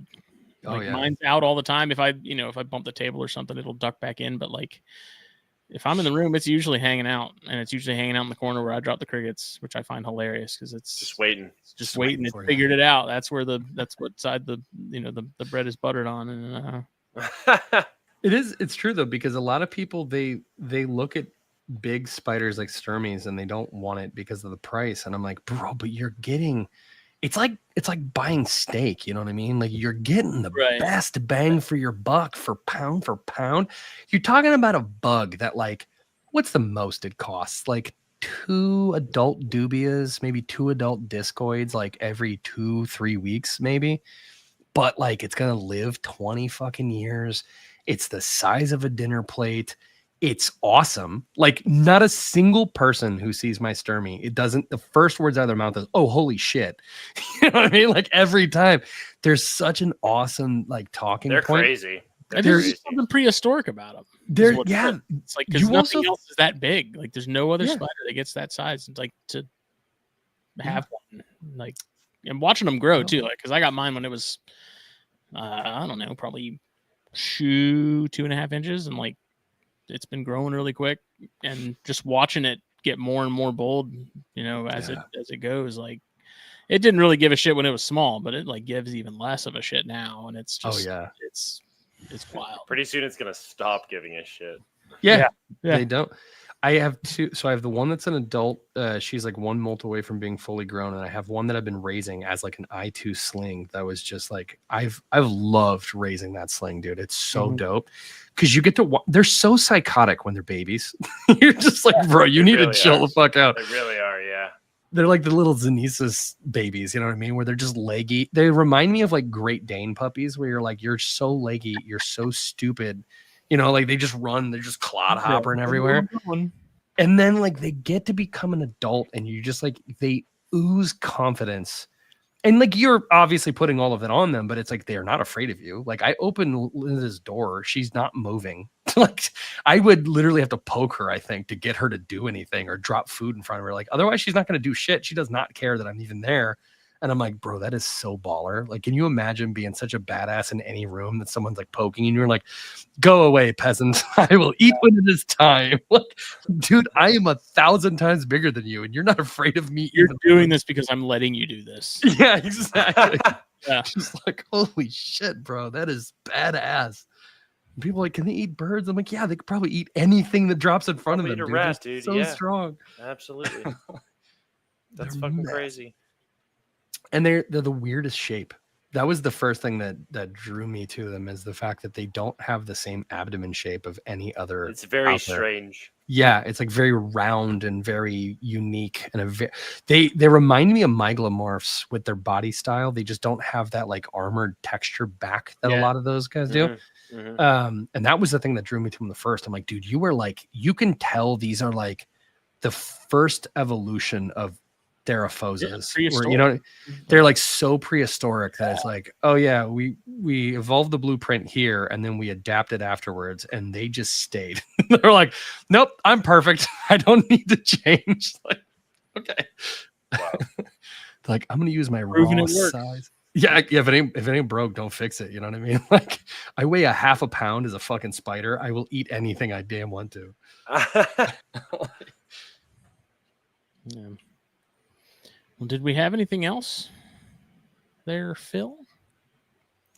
Honestly, I think we kind of crushed it. We got a pretty good gamut of topics that we discussed. I would say. Well, it was really good. I'm glad we made it happen. I'm glad we didn't wait so long to drop another episode, because I know Hannes is always like, "When's the next one coming out?" He's got those train rides and stuff, so he's like, "I need something." Yeah, he needs it, dude. Guy needs it. We'll try and keep that ball rolling. But Juice, where can people get a hold of you? I'm at Juice's Arthropods for everything. Juice's arthropods.com. I'm on the Tarantula Addicts Discord. Honestly, I'm probably too available, if I'm being honest. Like, you can basically anything that I'm on, you can get a hold of me. A lot of people get shocked that they can DM me, and within that was me. I literally DM'd Juice, and he was like, "Hey," and I was like, "Whoa." Yeah, that was way too easy. I make it a point to respond to people pretty promptly. I do get a lot of DMs, so like give me like a couple hours, like worst case scenario. Like I just so happen to be eating lunch and looking at my phone when Phil DM me. but I have a rule of thumb that I try to get back to everybody within an hour in case I'm in an expo or whatever. But I don't have another expo for 6 months, so you'll probably get a hold of me if you DM me. So that would be the easiest. And thank you guys for having me on. I appreciate it. Yeah. Oh, of course. We will be back at some point soon. I think Snakes and Stogies. I know it has not happened for the last like 3 weeks. Phil's had stuff coming up. Phil Wolf, not this Phil. Different Phil.